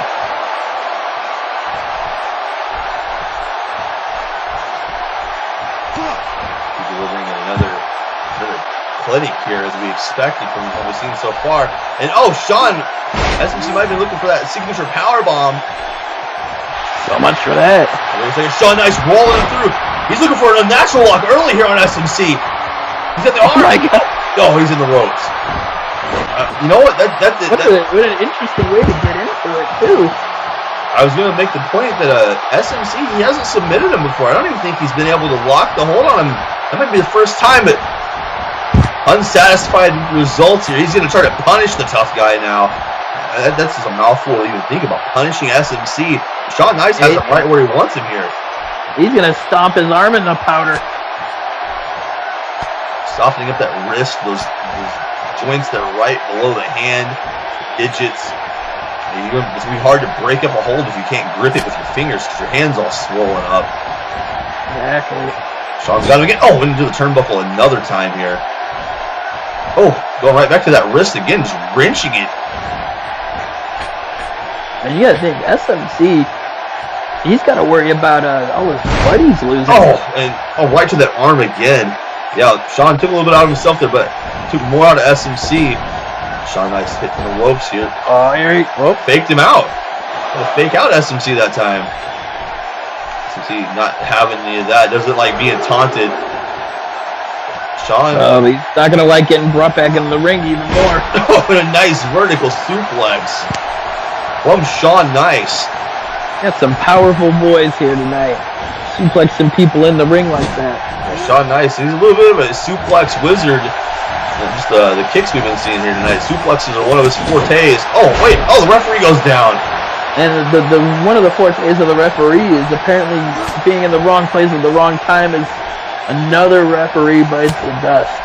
But SMC not even paying mind to it here. Just teeing off on Sean Nice. He don't give a shit. Refs are expendable. Wait, speaking of expendable, he's trying to expend Sean Nice here. Oh, there's the power bomb going for the cover, but the referee's out of position here, not realizing what's going on. That's when that backfires on you. The referee, not only out of position, but knocked out. Can't make the pinfall. You can't win. It looks like that would have been enough to make the pin there. That looked like that was at least an 8 count. The referee was down. Stomping away on him again. Stomping away. Oh, another big elbow. Yeah, he's definitely trying to expend Sean Nice. He's trying to free up that budget for that AJ Young signing. Oh man, I can just imagine AJ Young, SMC, what a war that would be. Wait a second. He's looking for the bane of the week here. That suplex into the knee strike. He's not going to get it though. Sean Nice slips out of it like a little weasel. Sean, what is he with the arms trapped here? What is he looking for? Oh my, he's never been a stretch here. What the hell is that? Sean Nice, they call him the Texas Submission Machine, and that's why. Wow. Like a variation of the lightning lock right there. Oh, big elbow. Sean Nice block, and he's busted open even worse too here. Oh boy. SMC lifted him up again for the power bomb another time here. Oh no! Oh, buckle bombs him instead. Oh, this is a knee strike. We see these guys take each other apart with weapons, with ladders, but now they're just using their fists here. Oh, wait a second. Oh, again. There's a one-way ticket, crash landing to the floor. You can only take so many of those. Those big falls to the outside. Sean Nice, again, falling into the barricade over here. SMC's got to know there's no championship on the line here. He can just take his time with Sean Nice. He can take a count out if he wants. Yeah, he doesn't care. He's whipping there into that barricade again. The second time we've seen him do that. Sean Nice. Oh no! Back this way, he might have gave out on him. And the same thing in retrospect. You can only throw a guy around so much before you get tired from throwing him around so much. Sean there with an arm drag, and goes right back to that elbow, stomping on the elbow. He's gonna try to pick the count out here as he gets back into the ring. Hey, win's a win. Oh, he's breaking the count. Wait a second, he's not. Devil is yelling at SMC to get up to his feet here. I should have known better, Sean. I think I'll want to win like that. Sean Nice wants to submit him. You gotta think that's the number one thing here. To submit SMC however possible. And driving into the barricade. He realized that the SMC was favoring the back when he dropped him off that powerbomb. Oh! Into the ring steps that time. He's favoring everything and getting thrown into all this stuff. Up to a 7 count here. SMC slowly up. Shawn Nice up to an 8 count. Like Shawn Nice is trying to will SMC to get back up before the 10. Coming over the top, forearm connects. Shawn Nice going for another ride, but this time he's flying out to the floor himself and not getting thrown around. SMC here. Oh, what is this? Looking at the barricade. Oh no. Oh, hangs him out. Stomach first that time. And look at this. Shawn Nice almost weathering the storm here. SMC is the one slowing down now.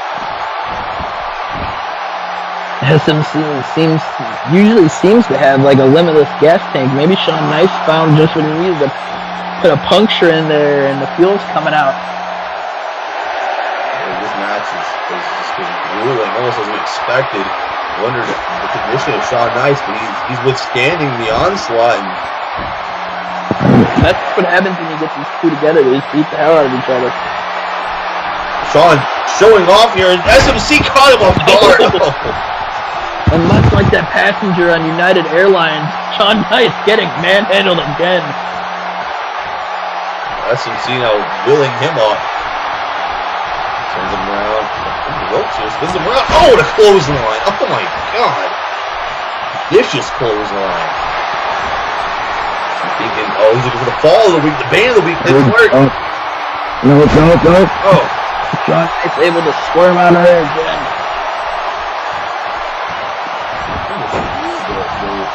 Wear and tear on SMC is coming into play here. He found like a change in the honor, so to speak. Oh, wait a second, Shawn's got him! This is how he's put him away in the past with the natural suplexes. And deep into this match, Shawn Nice going really far into the playbook here, and he holds on. The second with the bridge right there. It's worked in the past, but SMC, like these champion instincts now, able to kick out. Oh. Punches and elbows are rocking him a little bit. Oh, the kick doesn't though. Again, he shakes that kick off somehow. Oh, there's a forearm right to the gut. And just look at this. SMC coming right back at him. Bloodfest here in the bottom of the 9th for these two. He was going toe to toe.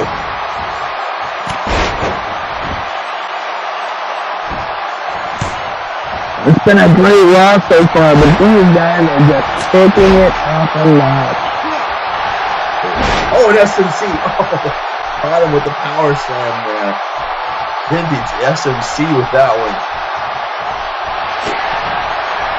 Oh, and SMC here. Going deep in his playbook. And he just stomps him into the mat. But he picks him up. He's not going for the cover. I figured he would try to finish him off. Oh. Robert's in there. And instead of pinning him, he's just trying to dislodge his fucking head from his shoulders.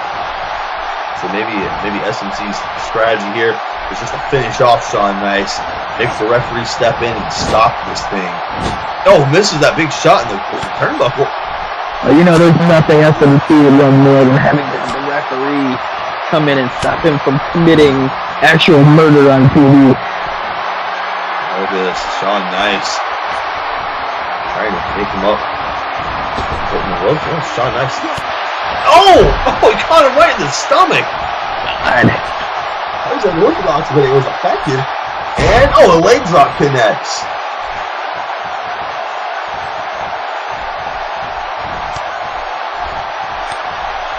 Shawn continuing to push the pace here. A forearm rocking him up against the ropes. Ropes look to be what's holding SMC up here. He's on spaghetti legs. Oh, man. Is this going to be Shawn looking for maybe a suicide dive? And No! He's a big elbow. Popped in that kisser. Oh, SMC exploding with the Luthez press here and then just raining down haymakers. Opening up a can of whoop ass on the Texan right there. Oh, and screaming at him, giving him a battle cry here. Oh, a couple of quick jabs in the turnbuckle. And these guys are both just a mess here. SMC's not finished. Oh, no, not at all.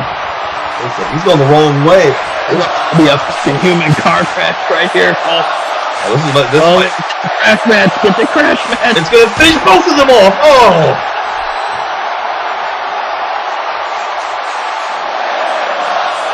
I'd say dangerous, but we already know dangerous. SMC is back up, but Sean Nice is not. SMC, wait a second. Where did he come from? SMC got back in the ring. Oh no!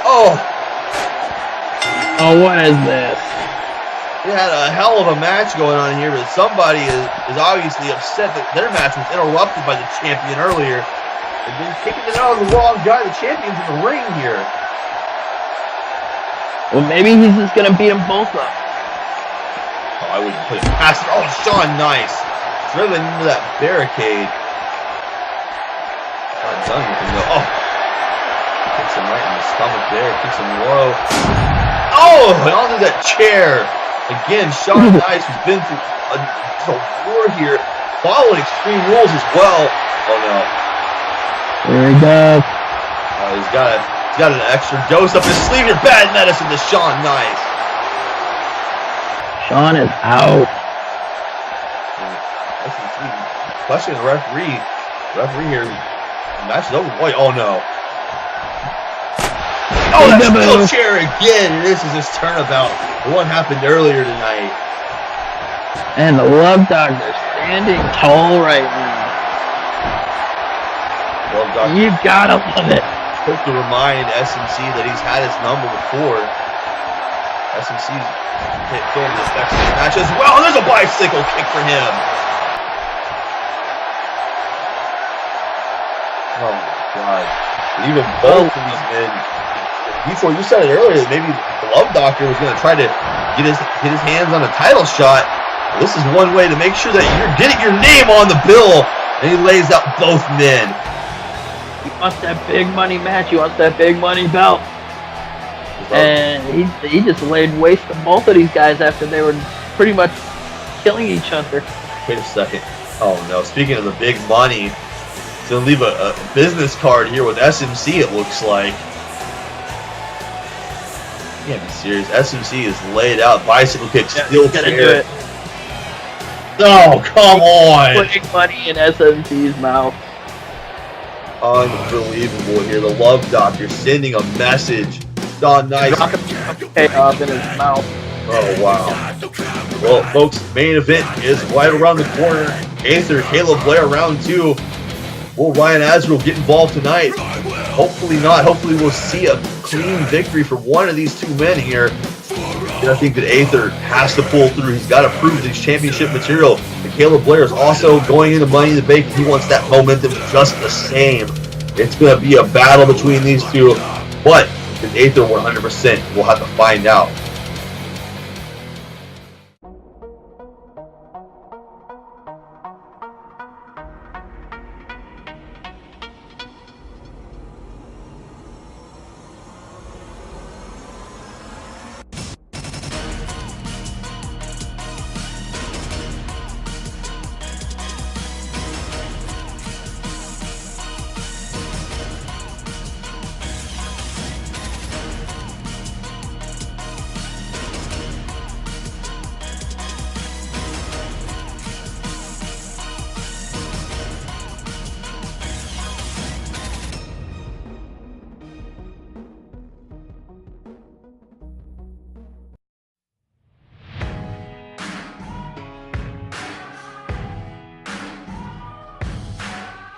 There's a moment in your bones when the fire takes over. Blood is running, heart is pumping as the battle gets closer. They can say what they want now, 'cause we'll be screaming out, we can be heroes everywhere we go. We can have all that we ever want. Swinging like Ali, knocking out bodies, standing on top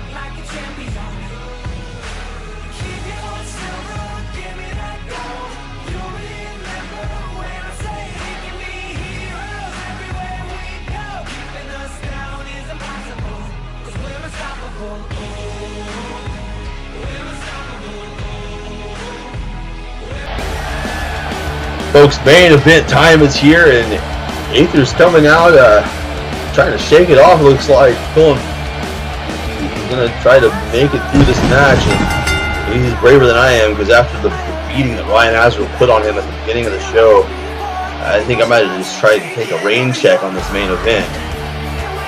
Absolutely, there's not going to be any. Oh, wait a second. He ain't shaking nothing off. Caleb Blair, who was paying attention backstage, not allowing him to shake it off here. He's going to jump on him. He smells blood in the water. Get that man. Beat his ass. Wreck him, Caleb Blair. Beat him down. Aether can barely even get up here. Caleb Blair here, I'll help you up. I'll help you up. Just like I knock you back down again. Oh. Referee's already called for the bell. He's counting them out already here. Oh no. Oh, Aether's arm. Oh, it's bent into that position. Break it. Break it, Caleb. Break it. He wants to put his hands on me. Caleb Blair can put his hands on him. Detroit, I believe you should have been here at the table to begin with. I'm not sure what you were doing coming out to the ring. You know, you and I, we don't have any business being in between those ropes. I think it's like an unwritten rule. It was just fair game. Oh, a super kick though. Oh. Unwritten rule, nothing. I came out there to make the case for my Leviathan and why this prima donna nerd doesn't need to be anywhere near him. He should have stuck to the Intercontinental Championship like he was doing. He has no business in there with a beast like Ryan Azrael. And then he puts his hands on me. I hope Caleb Blair tears his hands off and makes him eat them. Well, right now, Caleb Blair running into some problems. Aether has made it around the first lap here, starting to get back into the race a little bit. Drop kick, took a little bit out of Blair. Oh, here we go. Aether lands on his feet. Spinning heel kick connects. You know, Aether's a nice enough guy, Detroit. Maybe you'll get an apology this time next week. But that's between you and him. I'm just here to call this main event match as Aether on the top rope. Oh, spinning heel kick. He takes some damage there himself. Both competitors are down right here. Get up, Caleb, get up. Oh, and they're fighting back. And Aether took a little bit more out of himself there than he expected. Oh, and right back to that arm again. Good. I hope he tears that arm off. I hope he tears it off. And Aether is not as tough as SMC. He's not going to regrow an arm. He's not going to tough guy his way out of it. Caleb Blair is about to beat this man, and then it'll be even bigger case for why Ryan Azrael shouldn't even have to sully his hands on this pretender. This man is stuck in his own reality. He can't face actual reality. He's like those people on the internet that think they're unicorns, or that think that they're like 90 different things. They're stuck in a different reality. Aether's stuck in a different reality, and he's gonna get a very rude awakening. From the a reality check that Caleb Blair just received a knee to the face and then that sliding crossbody. Look at here again. Hurricanrana. Oh! Goes right through a cover here on Caleb Blair, trying to put him away off of that. Most extremes of offense, and it's only a 2 count. Aether second with the official here, but no. Official count stands, only 2. Snapping the neck there on Caleb Blair.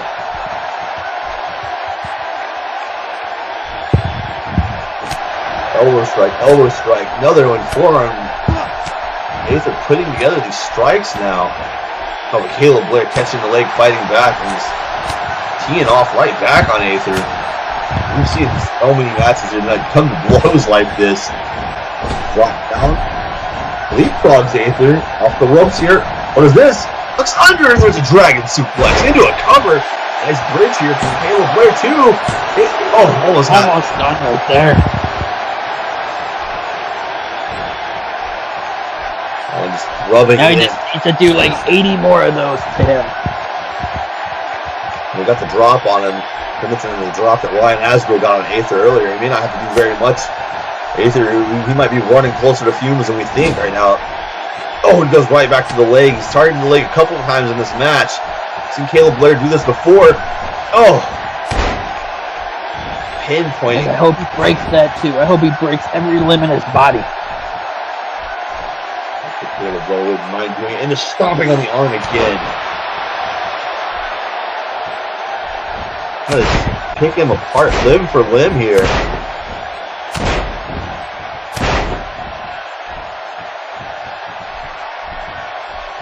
Oh no, these knee strikes. Those look like they were a little low there, ref. You might need to get in there and do something about that. Did you just tell the ref to get in and look at a guy's crotch? I was telling him to get in there and make sure that Caleb Blair wasn't kneeing him in the crotch. That's what it looked like from where I'm sitting here looking at the monitor. I don't know. I didn't see anything. Okay, now you're starting to sound like Alec Tanay, and I don't know that I like that at all. Nobody sounds like Alec Tanay. Let's be real here. That guy just jacking around. Aether went for a springboard there and didn't get the timing right on it. He came up short. Caleb Blair's going to try to capitalize, but they run into each other instead. Oh, there's a drop kick from the Celestial Prince, who's going to the top now. Very, very comfortable from up here. Aether double rotation, Senton connects. Making the cover on it. And was paying a little tribute to his friend Reed Jones there with that. We've seen Reed use that move in the past. Oh. Yeah, and then Aether's got to go steal it. Like he's trying to steal this championship from Ryan Azrael, which isn't going to happen. I was looking for like a wraparound, maybe a DDT or a neck breaker. Aether wrenching the arm. Stealing this momentum right now. There's the big crunch locked in. Caleb Blair needs to get out of this hole quickly here. He is in a lot of trouble.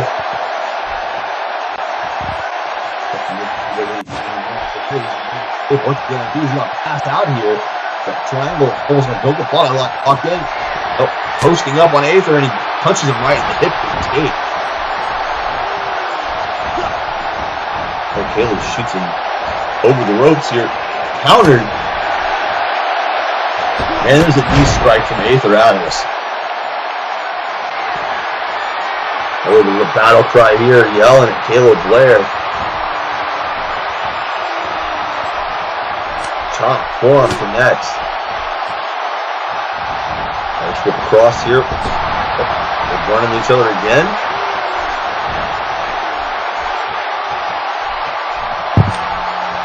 Caleb Blair turning the tide on Aether here. Keeps him across. Oh, went for the knee strike. Nobody home. And Caleb Blair's calculations are going to be his downfall right here.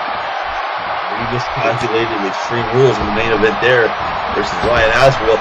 Oh, wait a second. Blocks that. And there's a big punch. There are no calculations you can make for Ryan Azrael. You think you got all the numbers crunched, and he just comes up with more equations that you can't handle. There's an equation here of suplexes, a trifecta, trying to take it out of Aether. And that looks like that definitely did some damage.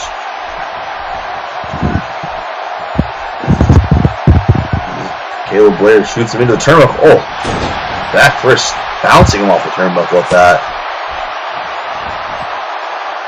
Lifted by the hair. Aether is trying to break that grip. He does. Couple of elbow strikes here. Another one shaking off Caleb Blair completely that time. Elbow strike of his own. There again, chops him into the ropes. Aether here, building the momentum. Oh, turns the momentum right back around. There's a knee strike. Keeping Caleb Blair guessing. 2 knee strikes, and he holds on. Russian leg sweeps him. Oh my God.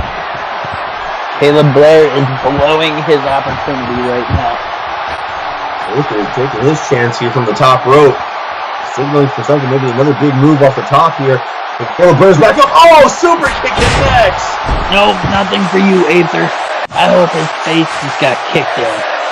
Caleb Blair, tell him I had that one scouted. I have your number here. Trying to finish him off. Big clothesline, another big clothesline.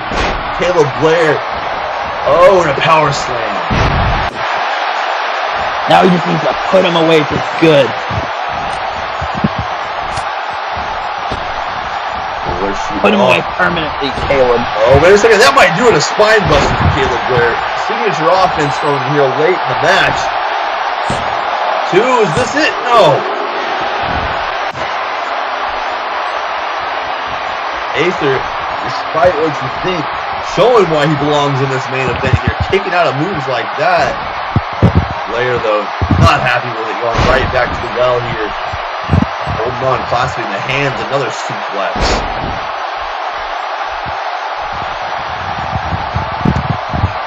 Oh, there we go. There's another one.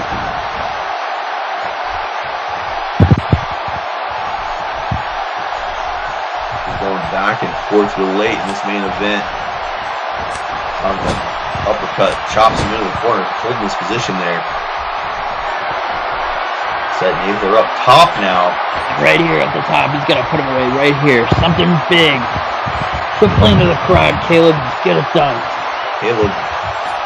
A little showing off there. Sneaking before the end. Aether, wait a second. Oh, he fights out of it and shoves him down. Oh, this is what Aether might have been looking for from the other turnbuckle. He got caught with that super kick. Another sin column, double rotation. He's going to cover yet again. No. Oh, Caleb gets out easier this time. Using more energy, but gets out at a 1.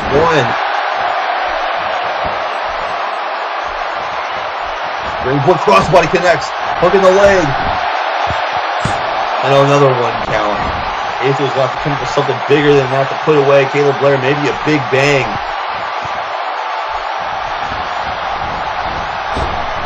Oh, goes underneath for a German suplex. I think we can get somebody to make a house call to Aether. Maybe the Love Doctor can, flip whatever makes him so bad or good or whatever in one of Aether's drinks or something. Maybe he could slip an elixir in there to put him out. You think AJ Hawks will accept a Hitman contract and just beat up Aether? No, there's no telling. As I said, the Love Doctor tried to take Aether out long ago, hence the knee braces. That was running him down with the car. Maybe I'll buy him a bus and do it this time. Aether, you're backing Caleb Blair into the ropes. I would hope not. Let's not take any bounties out on Aether. He is the current #1 contender following tonight. Like it or not, Detroit. Caleb Blair, caught him with another super kick. Into the cover here on Aether, and only a 1 for him this time. Looks like Aether might have got opened up. He's favoring the forehead there. There is blood in the water indeed. Caleb Blair senses that he wants to finish him off right here. Oh, it's a bad spot to be. Caesar's Palace, and he rolls up. Victory roll. Oh, wait a minute. Roll. Count it, referee. 1. Oh, only a 1 count. Can't even hold him down for a 2. It's only a matter of time. Shoulder block. Neither man going down here. Caleb, nope. Counter. Aether shoves him away. The ropes here. Aether shoots him off. Looking for that Hurricane Rana. Nobody home. Blair traps him. Oh, and suplexes him right on his face.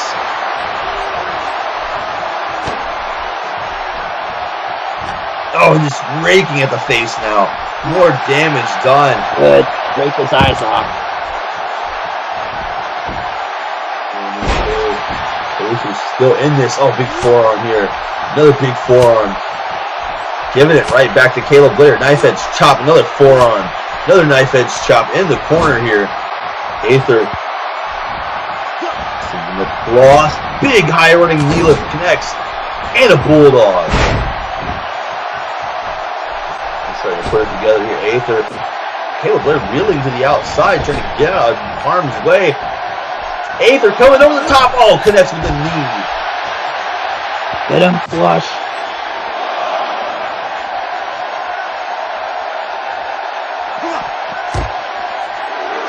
But you gotta wonder how much is left in Aether's tank. He's been getting beat on.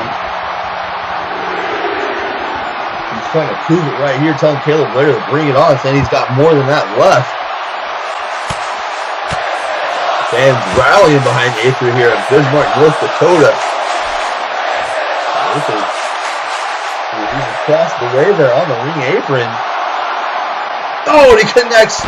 Oh my God, he connects with that diving guillotine like leg drop. You see what's set up here for knees first of all.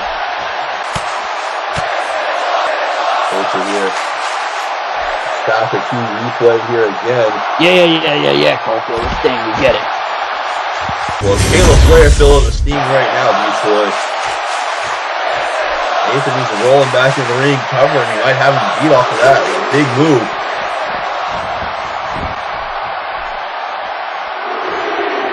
No, there's no way Caleb's gonna catch him. Oh. See, there you go.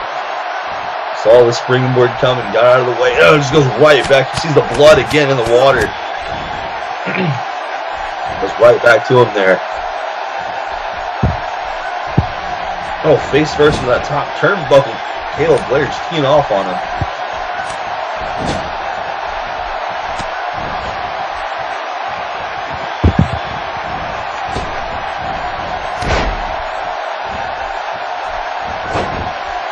Aether in trouble just the way I like it.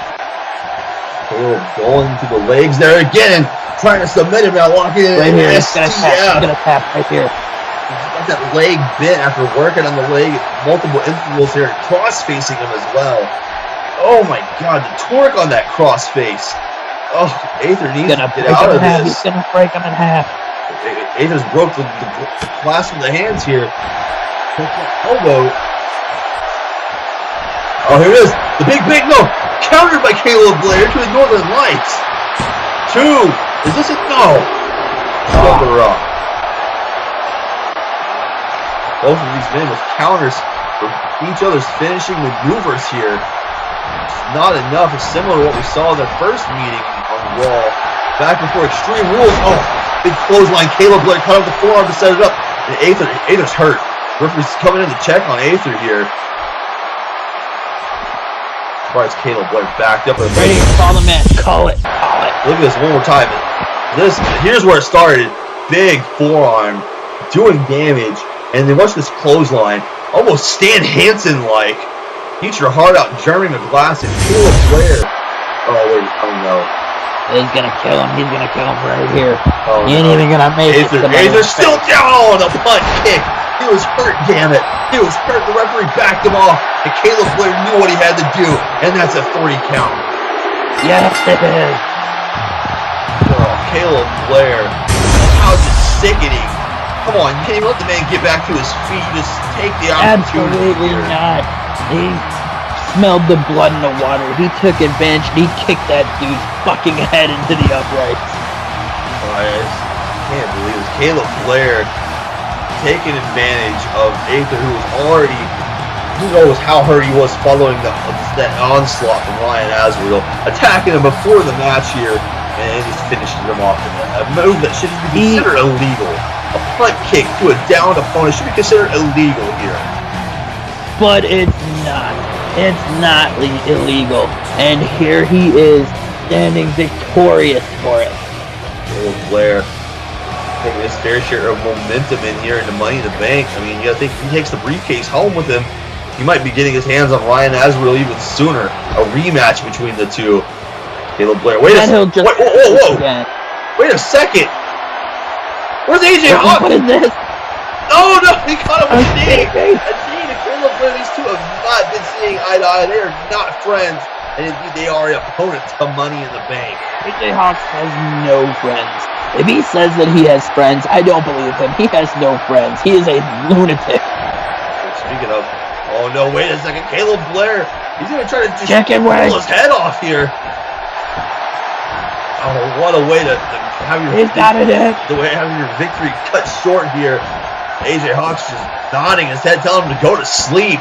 Oh, the referee's calling for a bell again. It's time for Caleb Blair. Caleb is trying to pull his hand free. He's out. He's out. Caleb Blair is out. AJ Hawks choked him out post-victory here. Look at that.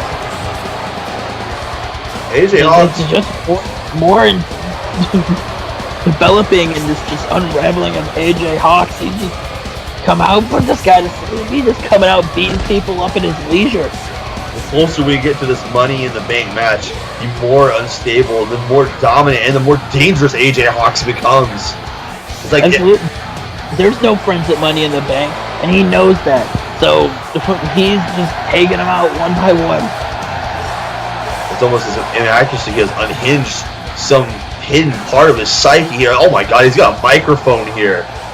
You're not gonna let this man speak. And someone gave him a live microphone, or he took it.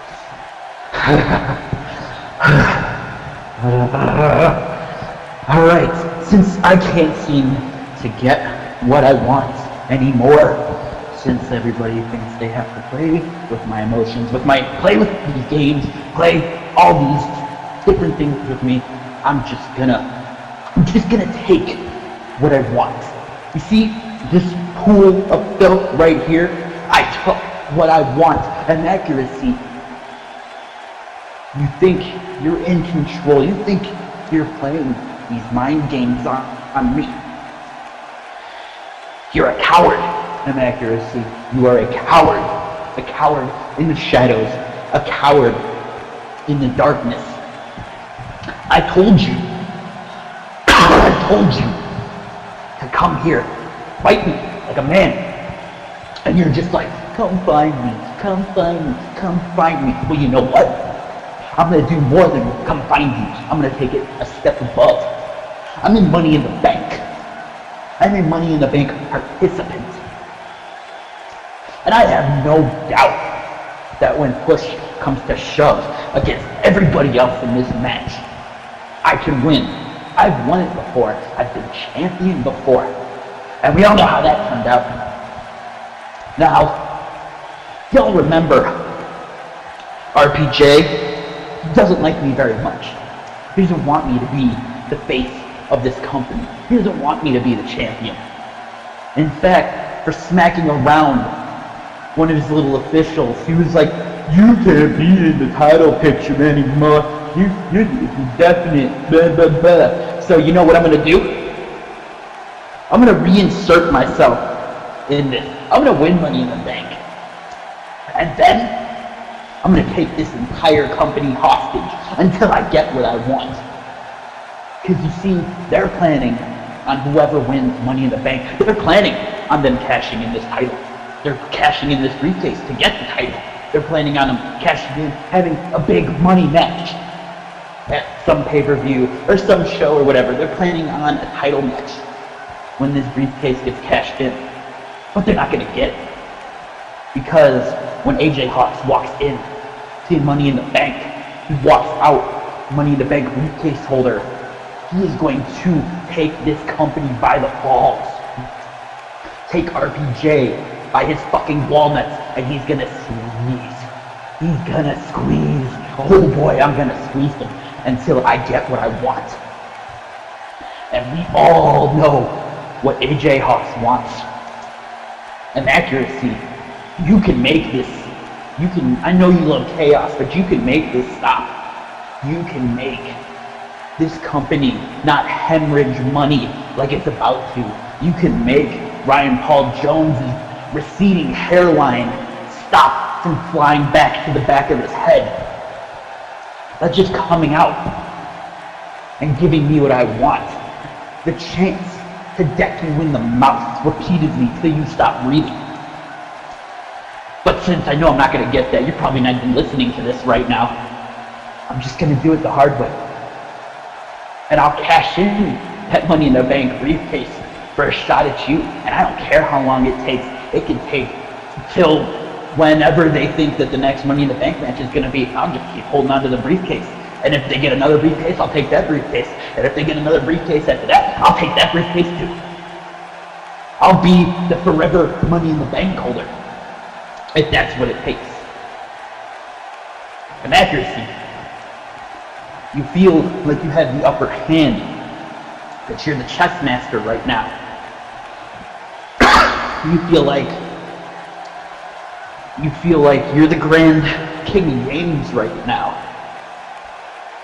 But when push comes to shove in this duel, I'm the one that's holding all the important pieces.